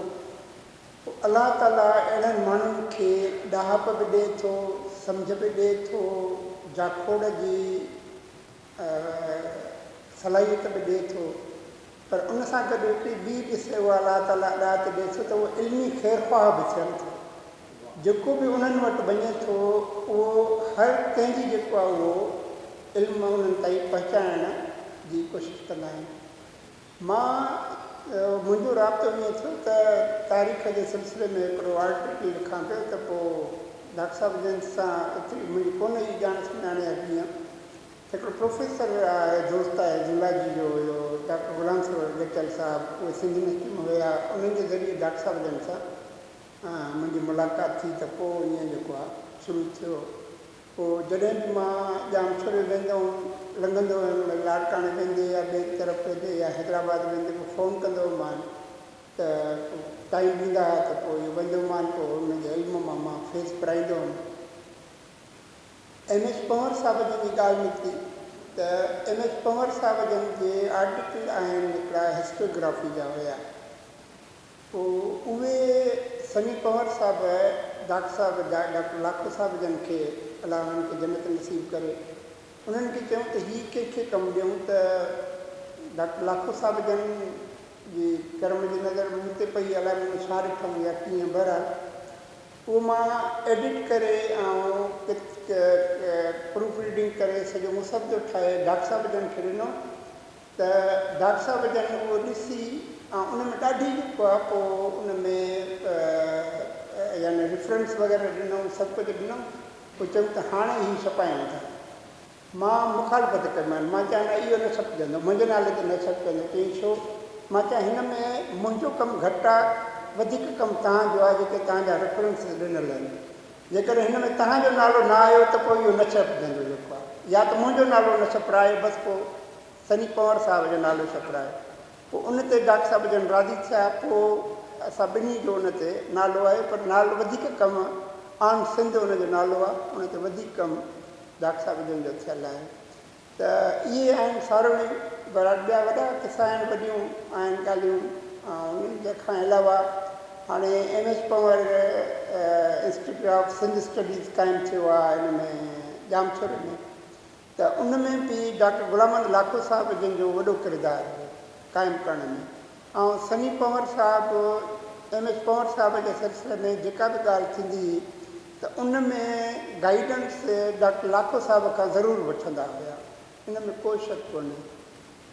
घणो ख़ैर जी जेका मां शुरूअ में चयुमि त घणो ख़ैर, त जॾहिं बि डॉक्टर साहिब जन सां ॻाल्हि ॿोल थींदी हुई मुंहिंजी, त एंड डॉक्टर साहिब जन हमेशह इन ते कंदा त घणो ख़ैरु, माना त तव्हांजो बि ख़ैरु हुजे, असांजो बि ख़ैरु हुजे, घणो ख़ैरु हुजे। त इहे कुझु सारोणियूं हुयूं जेके मां तव्हां सां शेयर कयूं। अलाह ॾाही मथियां ॾाहियूं दुख ॾिसनि, मूसी मूं पे घुराई में वाल कया। बींग ए गवर्नमेंट सर्वेंट कुझु असां ते पाबंदियूं हूंदियूं आहिनि, किथे ॻाल्हाईंदा आहियूं, कुझु न ॻाल्हाईंदा आहियूं। पर अॼु कुझु अहिड़ियूं शयूं जेके तबियत में, ख़ासि करे मुंहिंजी तबियत में इहा शइ आहे त हिते महफ़िल में हूंदो आहियां, भले केॾा वॾा माण्हू हुते वेठा हुजनि, minister, secretary, CM, even president house जा बि असां उतां कढियल आहियूं। नवाब शाह सां वास्तो आहे, ॻाल्हायो आहे, थोरो सच ॻाल्हाईंदा आहियूं, तमामु थोरो, जीअं माना माण्हू हज़म करे सघनि। हिकु मां साईं गुलाम लाखे ते त पोइ ईंदुसि, पहिरीं साईं शायदि शेर, साईं शेर मेराणी साहिबु कुझु शयूं चयूं, साईं पाण ॻाल्हि कयईं, पंहिंजी ॻाल्हि खे पाण कंट्राडिक्ट कयईं। आयो राय साहस जी घरवारी आशिक़ थी पई हूंदे साईं चच ते, सरासर कूड़ा, मां दावा सां चवां थो कूड़ा, 100% कूड़ा। उन खे पाण कंडक्ट कयईं, पाण कंट्राडिक्ट कयईं। मासूम बखरी जेको लिखियो उन ते त ॾिसो न ग़लति लिखियो। साईं मां हिकिड़ी शइ जे लाइ साईं गुलाम मोहम्मद सां बहस मुबाज़ थींदा रहिया, इहे सम्झी भई असलियत छा आहे, समा किथां आया, कीअं आया, इन्हनि ते रिसर्च थींदी रही। मूं वटि घणो कुझु मवादु आहे, रिटायरमेंट खां पोइ मैं बि छपरायां, मैं बि ॿाहिरि मुल्क वञी पोइ छपरायां, कुझु अहिड़ियूं शयूं आहिनि साईं गुलाम मोहम्मद जूं बि आहिनि, मुंहिंजूं बि आहिनि। मैं बि हालातनि खे ॾिसी करे माण्हू कंदो। मां तव्हांखे हिकिड़ी शइ, ॿ शयूं ॿुधायां सिंध जी हिस्ट्री ते, जेके मक़सदु नसलनि ते या क़ौमूं, समा, सुमरा, केरा, कीअं हुआ, इन्हनि ते बर्जिस जो किताबु लिखियलु आहे, जेम्स टाड जो लिखियलु आहे किताबु, हिस्ट्री ऑफ राजस्थान। मां उन ओरिजिनल कापी लंडन मां खणी आयुसि, म्यूज़ियम मां, फोटो कापी कराए, न पिया ॾियनि, वॾियूं मिंथूं मेड़ियूं करे। मुंहिंजो पुटु उते जॉब कंदो आहे, मिड़ई हुनखे चई मिड़ई जुगाड़ करे ॾे। उन सां गॾु मुंहिंजो तमामु सुठो दोस्त आहे, पर हू पाण खे भरूच चवराईंदो आहे। मूंसां गॾु मां उते पंहिंजे नंढड़े सां हुउसि। लास्ट जून जी ॻाल्हि थो ॿुधायां, लास्ट ईयर जून जी। त मुंहिंजे नंढड़े चयो, पपा मूंखे हिकिड़ी फैसिलिटी आहे, अगरि तव्हां अवेल कंदव त पोइ। मां चयो बाबा ॿुधाए फैसिलिटी आहे त कहिड़ी, छा आहे? चए DNA तव्हां कराए सघो था, 80 पाउंड मूंखे फैसिलिटी आहे, मां भरे सघां थो तव्हांजा। मां चयो ॻाल्हि ॿुध, इहो त कंदासीं, पर मुंहिंजो हिकिड़ो दोस्त बरोच आहे, उन जी बि कराए।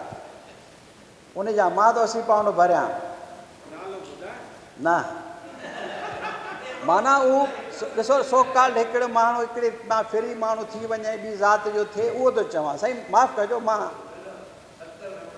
न मां उहो उन ते न आहे। मुंहिंजो मक़सदु आहे त मां हिकिड़ी तव्हांखे मिसाल थो ॾियां। मां चयो बाबा ठीकु आहे, असीं पाण मां थो भरियां, ॿई वियासीं साईं उहो लैब में, उते सिलाई वठियो कंहिं में नेशनल हेल्थ सर्विसिस आहे मैनचेस्टर में, उते वियासीं सिलाई हुन ॿरोज सिलाई न ॾिनो। उते चई यार न यार छॾ, इहा कहिड़ी मुश्किल आहे। मां त वरी पहिरीं ॾिनमि, बाद में मां जे ॾींहं त ख़बर पई आहे त तूं बरोच आहीं, असली तव्हांजो रहवासी आहीं। बहरहाल घुमी फिरी मुंहिंजी रिपोर्ट 2 महीननि खां पोइ अमेरिका मां थींदी अची वई। तव्हां यकीन कंदो, जेके अॿनि ॾाॾनि खां ॻाल्हियूं ॿुधंदा हुआसीं, साईं दुले दरिया खां जी ॻाल्हि बि कई, ॻाल्हियूं खोड़ आहिनि, पर मक़सदु आहे टाइम जी मुसीबत आहे। रोज़ो बि आहे, मूंखे बि आहे रोज़ो, ऐं रोज़ो खोलण वारो बि आहे। सभु शयूं गॾिजी थियूं वञनि, पर थोरो घणो सच ॻाल्हाइण बि ज़रूरी आहे। पर हुन मां जेका इंडिजिनस मुंहिंजी जेका DNA जी रिपोर्ट आई, तव्हांखे यकीन ईंदो पूरो बलूचिस्तान, ईस्टर्न बलूचिस्तान ऐं साउदर्न बलूचिस्तान वेंदे मुल्तान ताईं, बल्कि मलेशी इलाही उन ताईं, हेॾां राजस्थान, हेॾां कच्छ भुज, हेॾां सिंध, इन बि एरिया मुंहिंजा आबा ॾाॾा 10,000 सालनि खां घुमंदा रहिया आहिनि। 83% जेका मुंहिंजे जेनोलॉजी आहे उहा हितां 83%। बाक़ी उन में जेका 11% थोरो घणो असांजो वास्तो में बि हज ते उमिरि ते वॾा वॾा वेंदा हुजा, उतां थींदो हुजे। थोरो घणो ईस्टर्न अरब सां थोरो घणो तेलकुन ॾेखारियो आहे। हा, माना में बि का त माई असांजी रहिजी वई हुजे। त मक़सदु चवण जो अहिड़ो आहे, इहे शयूं जेके हिस्ट्री मां तव्हां माइंड सेट ॾिसो साईं, तव्हां ईअं कहिड़ी बि हिस्ट्री में साईं ग़ुलाम मोहम्मद सां मुंहिंजा इख़्तिलाफ़ रहंदा सख़्तु क़िस्म जा। साईं सरफराज़ ख़बर आहे, हफ़्तो 15 ॾींहं न ॻाल्हाईंदो हो, पर साईं तव्हां असांखां वधीक मसल पढ़ियल लिखियल हो, ॼाणू हो।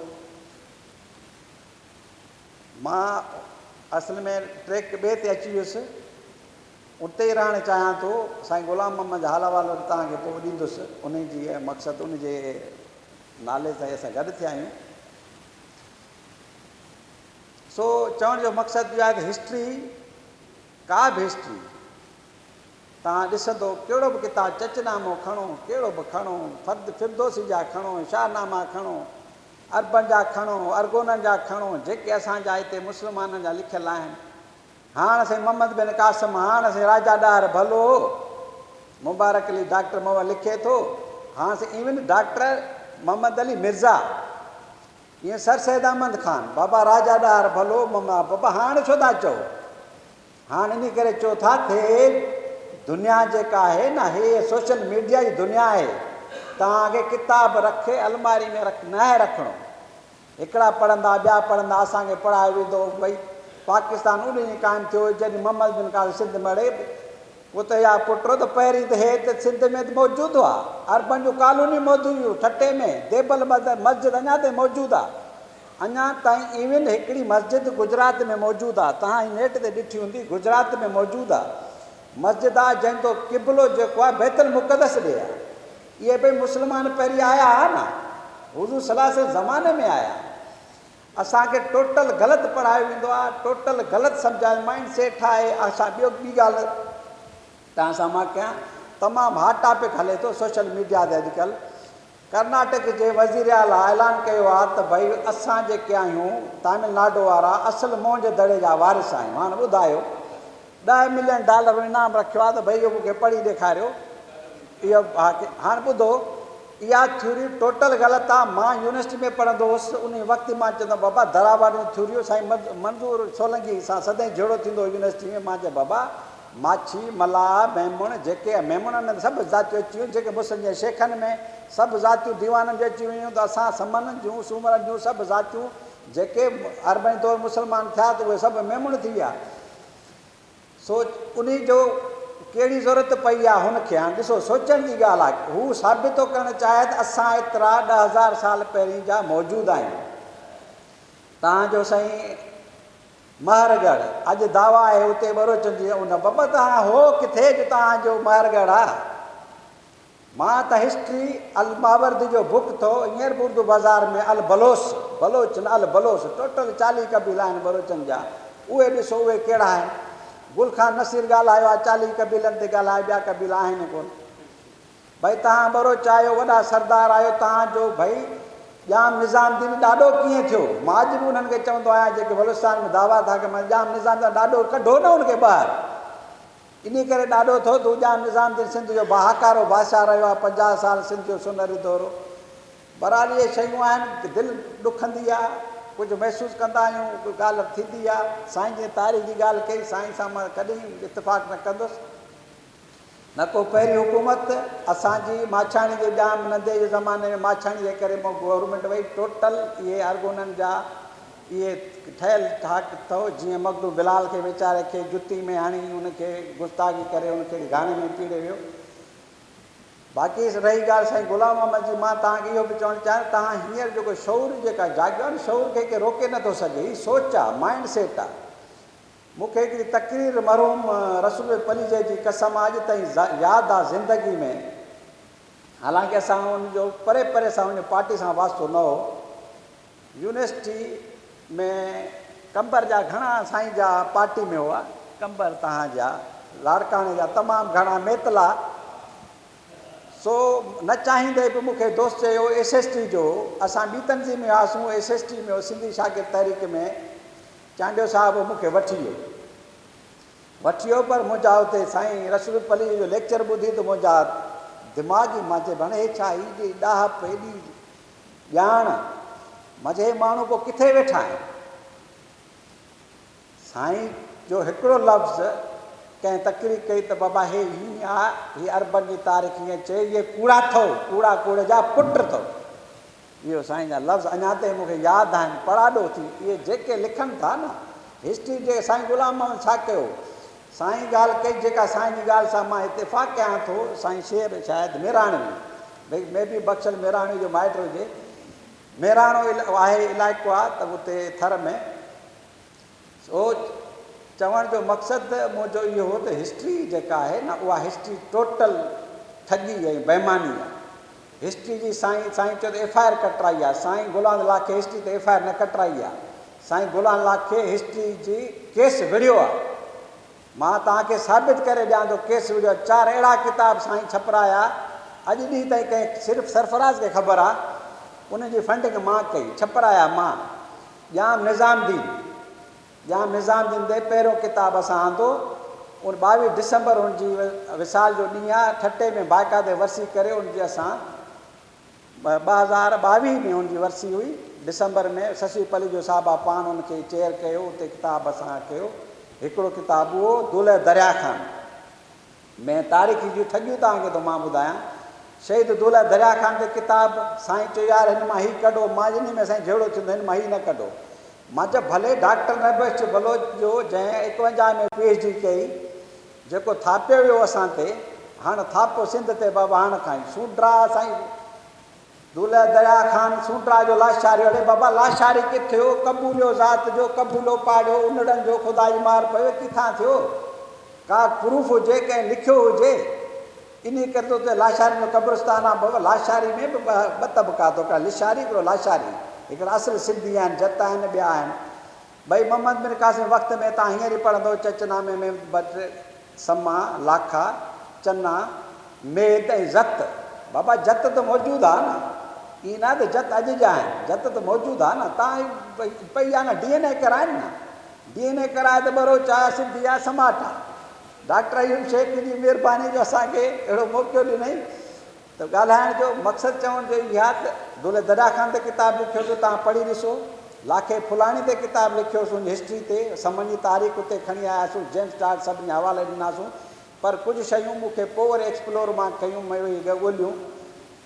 मां शहीद भान पंहिंजो साईं हाजी अलीनवाज़ उनड़, मक़सूद काज़ी, इहो असां शुजरो मुतफ़िक़ थी सिंधियुनि जो शुजरो असां ठाहियोसीं, जंहिंमें यकीन कंदो अॼु ॾींहुं ताईं नादर मंक्स सां मुंहिंजो बहस थियो हिकिड़े चङे भले ते, उते 14 नंबर ते मंक्सी लिखियलु आहे। मक्स नदी आहे, मंक्स समाट जो हिसो आहे। चांडूका माई हुई, जंहिंजे नाले सां चांडका परगि॒णो आहे, चांड जे नाले सां न आहे। हीअ शयूं अहिड़ियूं आहिनि जेके असां खोलियूं था न पोइ थो थिए त मामिलो वॿाड़े ई छा आहे। यकीन कयो मामिलो अहिड़ो थींदो थो वञे ॾींहों ॾींहुं, पर हिनखे तव्हां सोशल मीडिया खे इन्हनि खे तव्हां अॼुकल्ह जी जनरेशन खे रोके न सघंदो। जेको आहे उहो असुलु थी पवंदो। माइंड सेट असांखे हाणे अॼु जे जेका करंट अफेयर्स जेके हलनि था, जेके तव्हां बि केनालनि जो बि पढ़ियो हूंदो, अॼुकल्ह केनालनि जो बि हले थो। मुख़्तलिफ़ माण्हू जलसा जूस बि कनि था, के चवनि था निकिरनि था, के चवंदा नथा निकिरनि, पर असां जेके ॾिसी आया आहिनि माण्हू वीडियो भरिया आहिनि, केला निकिरनि था। असां उते बि केनालनि ते बि मां वरी बि शाह खां मदद वठंदुसि, यकीन शाह लतीफ़ खां, शाह न ईअं मतिलबु ॿियो शाह सम्झे। हा, गोर मुलाज़िम शाह लतीफ़ पाड़े न आहे परूड़, पाड़ो माना असांजो जेको पंजाब आहे, का राति रंजाई गुज़री, बांभण बरोज जो घाए विधुसि घूर, बरोज माना केर बि थी सघे थो। हिकु सिंध ॿिया सूर पिया पिटींदा पाण में। मां शाह जे शाइरी में तब्दीली कई थी मां, ससुई खे कढी छॾियो आहे। तव्हांजा ससुई जा 7 सुर जेके सुर आहिनि, सुर केॾारो इहा सिंध आहे। तव्हां हींअर बि शाह ते रिसर्च कयो, शाह जेको ॻायो आहे सिंध खां सवाइ किथे न ॻायो अथई। जेको बि ॻायो अथई माण्हू मिसाल ॾींदा आहिनि त बुरो बंबोर आरियाणीअ जूं चूजारियो बाबा आरियाणी साईं पोइ बाबा जेको असांजो नबी साईं असांजो आहे, दुरूद सलाम हुन ते ज़रूरी न आहे त उहो हज़रत हुज़ूर जन जो इशारो हुजे, मे बि शाह लतीफ़ तफ़सील खयो हुजे। भला अलाह साईं खे कहिड़ी ज़रूरत हुई पूरे क़ुर में एतिरा क़िसा ॾियण जी।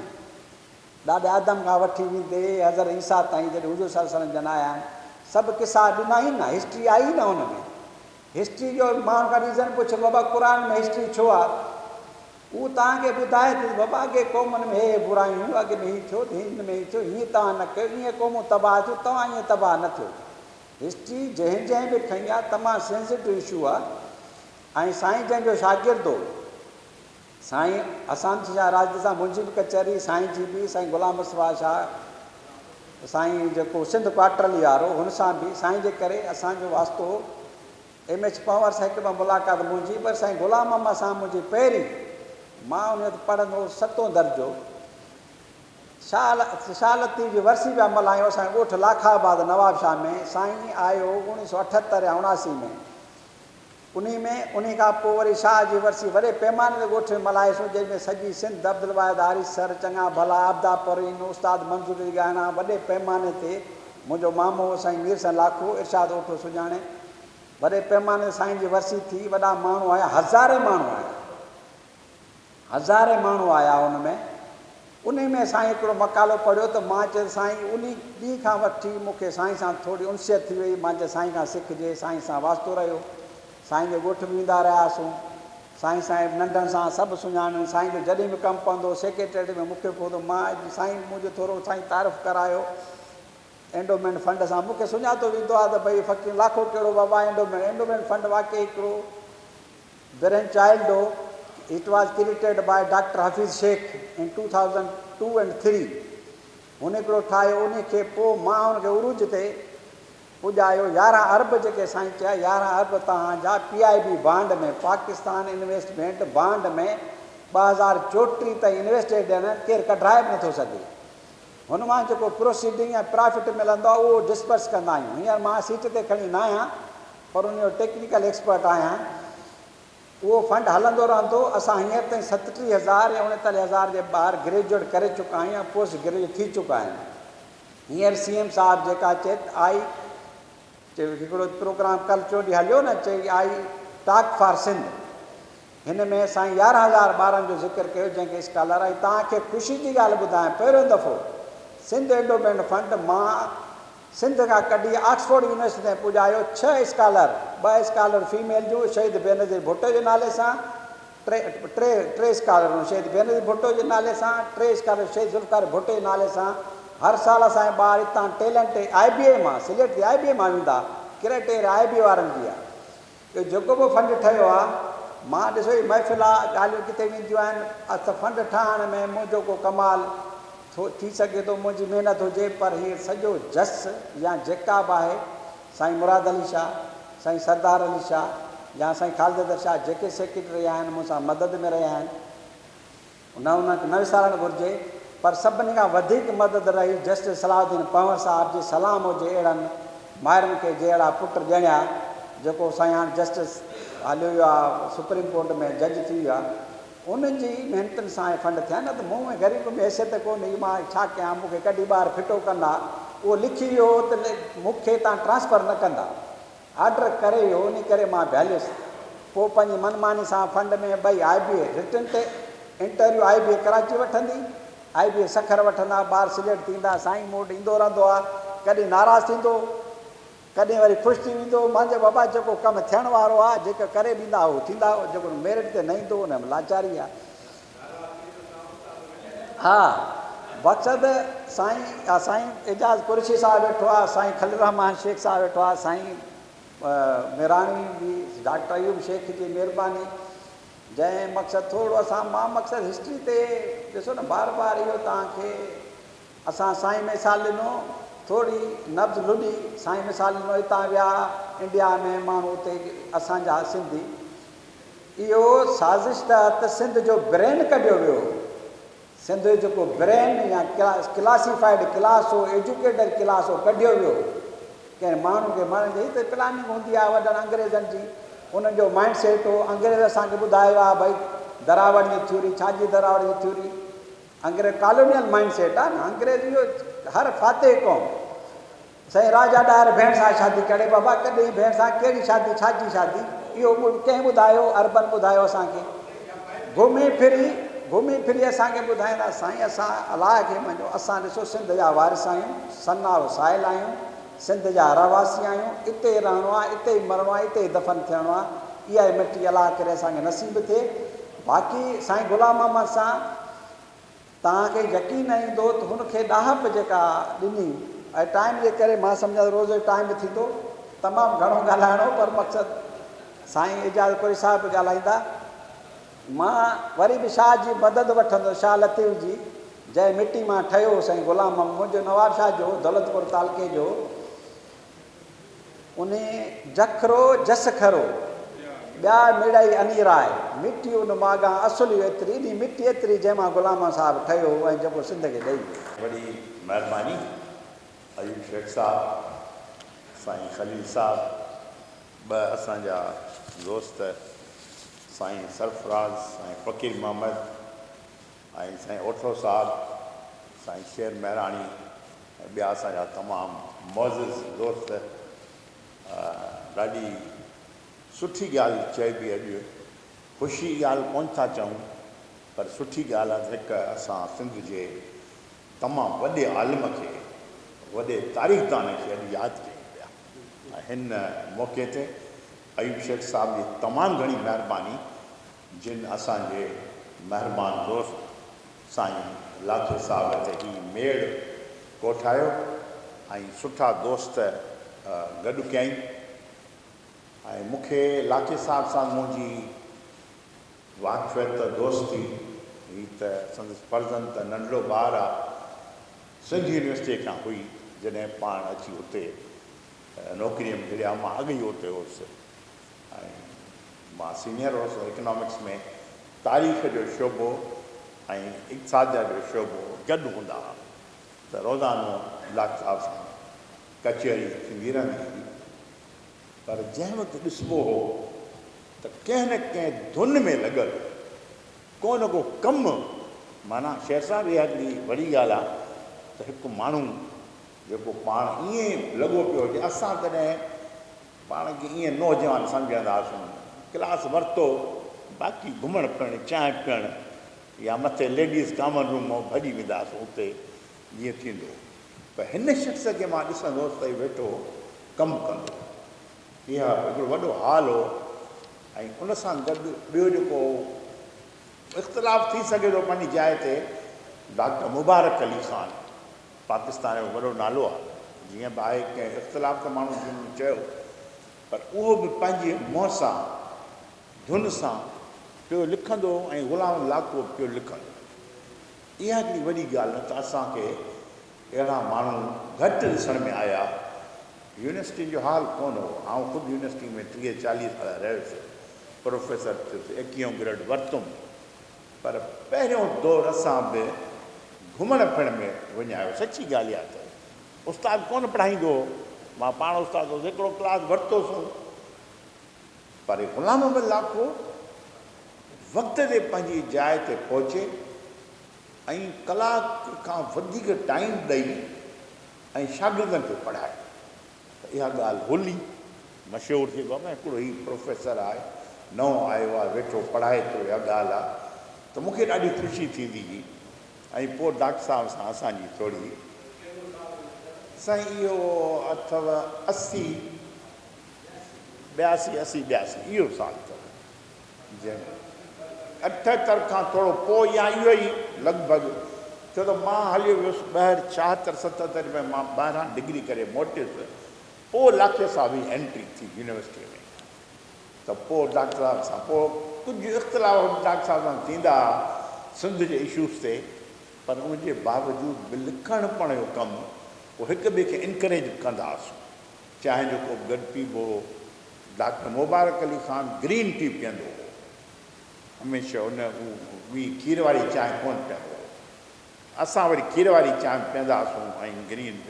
पोइ गॾु असांजो उथणु विहणु माना इहो खलील साहिबु थींदो हो डॉक्टर साहिब सां तमामु जेको आहे।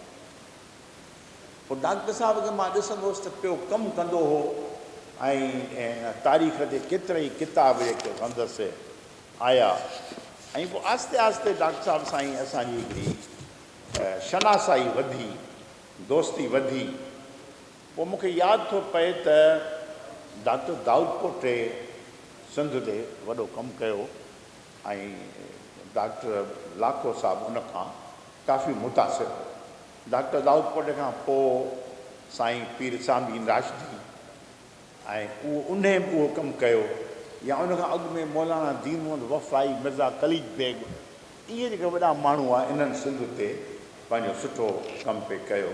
ऐं अहिड़े नमूने सां पोइ वरी हिसामी राशिदीअ जे सोबत में अची वियो डॉक्टर ग़ुलाम अहमद लाखो, ऐं हुन त PhD बि कई, पर हुन सां गॾु तमामु घणो रहियो ऐं हुन सां ऐं अॻियां हली वरी MS पौर साहिब सां हिन जी थी वई संगत घणी। इन में असांजा ॿिया कुझु दोस्त, हिकिड़ो नालो ज़फ़र जुणे जो मां खणंदुसि, अॼु अचिणो हो पर कोन आयो आहे, नौजवान, जंहिं लाखे साहिब ते कल्ह हिकिड़ो ॾींहुं तमामु वॾो मज़मून लिखियो आहे। कंहिं दोस्त पढ़ियो ऐं न पढ़ियो मूंखे ख़बर न आहे, तव्हां पढ़ियो, जेको फ्राइडे टाइम्स अख़बार में 5-6 सुफ़ा तमामु वॾो आलीशान अंग्रेज़ी में मज़मून, ऐं मूंखे हिकदमि ॾियारे मोकिलियईं, मूं पढ़ियो, थैंक्स बि कयामांसि। ऐं जेको आहे त इन क़िस्म जो कमु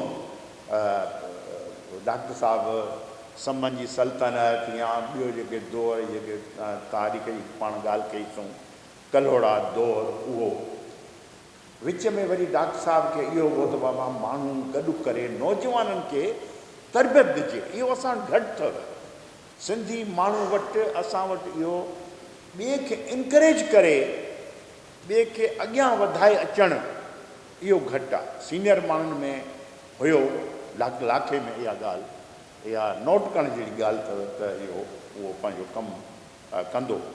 ऐं अहिड़े नमूने सां मुख़्तलिफ़ हंधि ते पोइ वरी डॉक्टर साहिबु, मां हलियो आयुसि कराची, डॉक्टर साहिबु थी वियो रिटायर, मां लॾे आयुसि कराची, ॿार हिते आहे, मुंहिंजो पुटु बि हिते हो, छोकिरियूं शादियूं थियूं, सभु हिते, मूंखे बि अचिणो पइजी। हालांकि मूं हैदराबाद न पे छॾणु चाही, यूनिवर्सिटी सां लॻिया पिया हुआसीं, पर पोइ हिते ऐं पोइ वरी कुदरती डॉक्टर लाखे साहिब सां बि संगत वधी।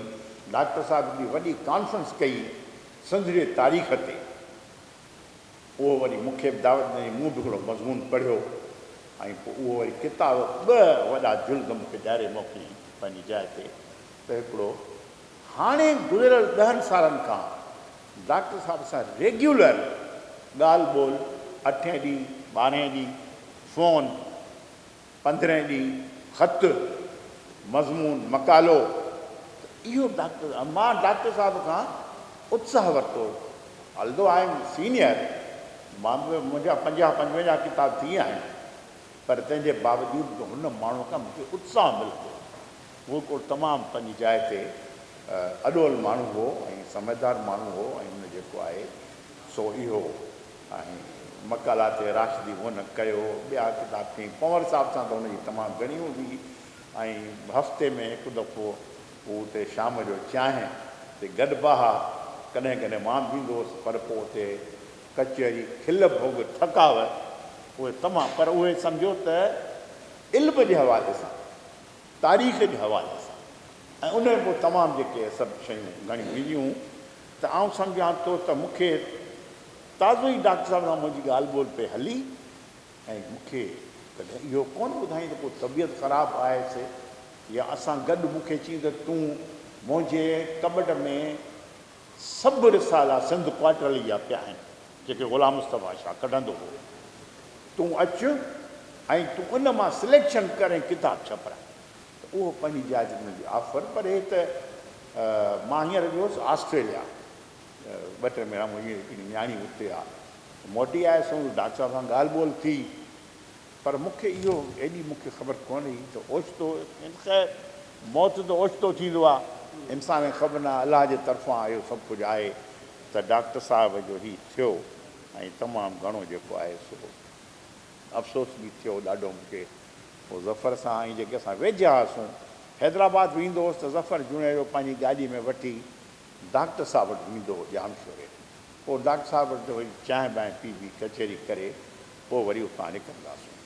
त मुंहिंजे ख़्याल में काफ़ी ॻाल्हियूं थियूं आहिनि ऐं अञा असांखे डॉक्टर साहिब जो कमु करिणो आहे। मां बि हिकिड़ो किताबु सहण जी सोचां पियो, हुन ते मुख़्तलिफ़ पोइ साईं जेको आहे असांजे इलाइक़े जा ऑफर ॾिनी आहे, त उन सां ई गॾिजी ऐं ॿिया बि जेके दोस्त आहिनि उन्हनि सां असां हिकिड़ो किताबु सहड़ियूं, न सिर्फ़ु सिंधीअ में, I would request for English, अंग्रेज़ी में असांखे कमु करणो घुरिजे। जेकॾहिं असां पंहिंजे सिंधी माण्हू खे अंग्रेज़ीअ में या दुनिया जे ॿियनि माण्हुनि ताईं इंट्रोड्यूस नथा कयूं ॿियनि ॿोलियुनि में, मसूद साहिबु मूंसां एग्री कंदो त असांखे पाण इहो कमु करणु घुरिजे।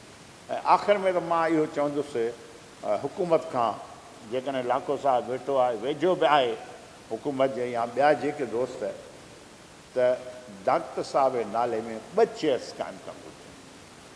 2 चेयर्स, हिकिड़ी सिंधी यूनिवर्सिटी में जिते पाण हुयो नौकिरी कंदो हो, हिकिड़ी कराची यूनिवर्सिटी में।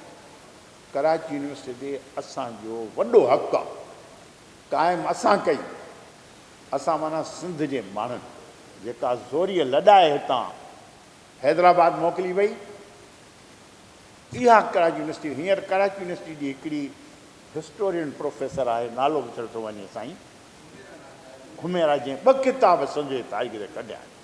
वॾी शाबाश आहे माई खे, क्रेडिट गोज़ टू हर। मूंखे कापी मोकिली पंहिंजी, छो त मां कराची यूनिवर्सिटी में बेनज़ीर भुट्टो चेयर में रहियुसि 2 साल, त हिननि सां मुंहिंजी घणी हूंदी हुते। त 2 चेयर्स मुंहिंजी घुर आहे त इहो पंहिंजो, ऐं बल्कि मां त आर्ट्स काउंसिल खे गुज़ारिश कंदुसि साईं जन खे, अयूब साहिब खे, त इहो हिकिड़ो ख़त बि लिखियो वञे गवर्नमेंट खे त डॉक्टर लाखे जे नाले में हिकिड़ी चेयर सिंधी यूनिवर्सिटीअ में ऐं हिकिड़ी चेयर कराची यूनिवर्सिटी में, त कराची जे माण्हुनि खे सिंध जे तारीख़ जी तालीम ॾियणी आहे ऐं सिंध जो माण्हू उहो सम्झे, बल्कि हिते जेको रहे थो उनखे बि ख़बर पए त सिंध कहिड़ी आहे, सिंध कहिड़ी शइ हुई ऐं आहे, ऐं तारीख़ जी अहमियत कहिड़ी आहे। इन करे आउं सम्झां थो त इहो असांखे कमु करणु घुरिजे। बहरहाल आर्ट्स काउंसिल जी, दोस्तनि जी, अयूब शेख साहिब जी तमामु घणी महिरबानी त हिननि ही प्रोग्राम कयो ऐं डॉक्टर साहिब खे श्रद्धांजलि असां पेश कई आहे, जहिड़ी बि करे सघिया आहियूं। पर आउं सम्झां थो त अलाह ताला खेनि जन्नत में जायूं ॾींदो, सुखियो हूंदो ऐं तमामु घणो असांखे अञा हुन ते कमु करिणो आहे। ऐं अॼु असां वचन था कयूं त अञा डॉक्टर साहिब ते इनशा अल्लाह कमु कंदासीं। पाण लाखे साहिब खे वरी ॿियनि मौक़नि ते ॿियनि नमूननि सां यादि कंदासीं। अव्हांजे अचण जी महिरबानी। हिकिड़ी सादी इफ़्तार आहे दरवाज़े खां वेंदे वेंदे, सो अव्हां सभिनी जी महिरबानी। पंहिंजो प्रोग्राम अॼु पूरो था कयूं। हीउ सभु कुझु लीडर टीवी ते बि अची वेंदो ऐं अव्हांखे कंहिं बि सिंध जे वॾे माण्हूअ खे यादि कराइणु जेको असांखां विसरी वियो आहे, उनजे बारे में असांखे ॿुधायो। असां हुनजो प्रोग्राम कयूं, हिकु दफ़ो न पर 1000 दफ़ा, हिकु माण्हू न पर 1000 माण्हू। ऐं अवां जी वॾी न जीअरे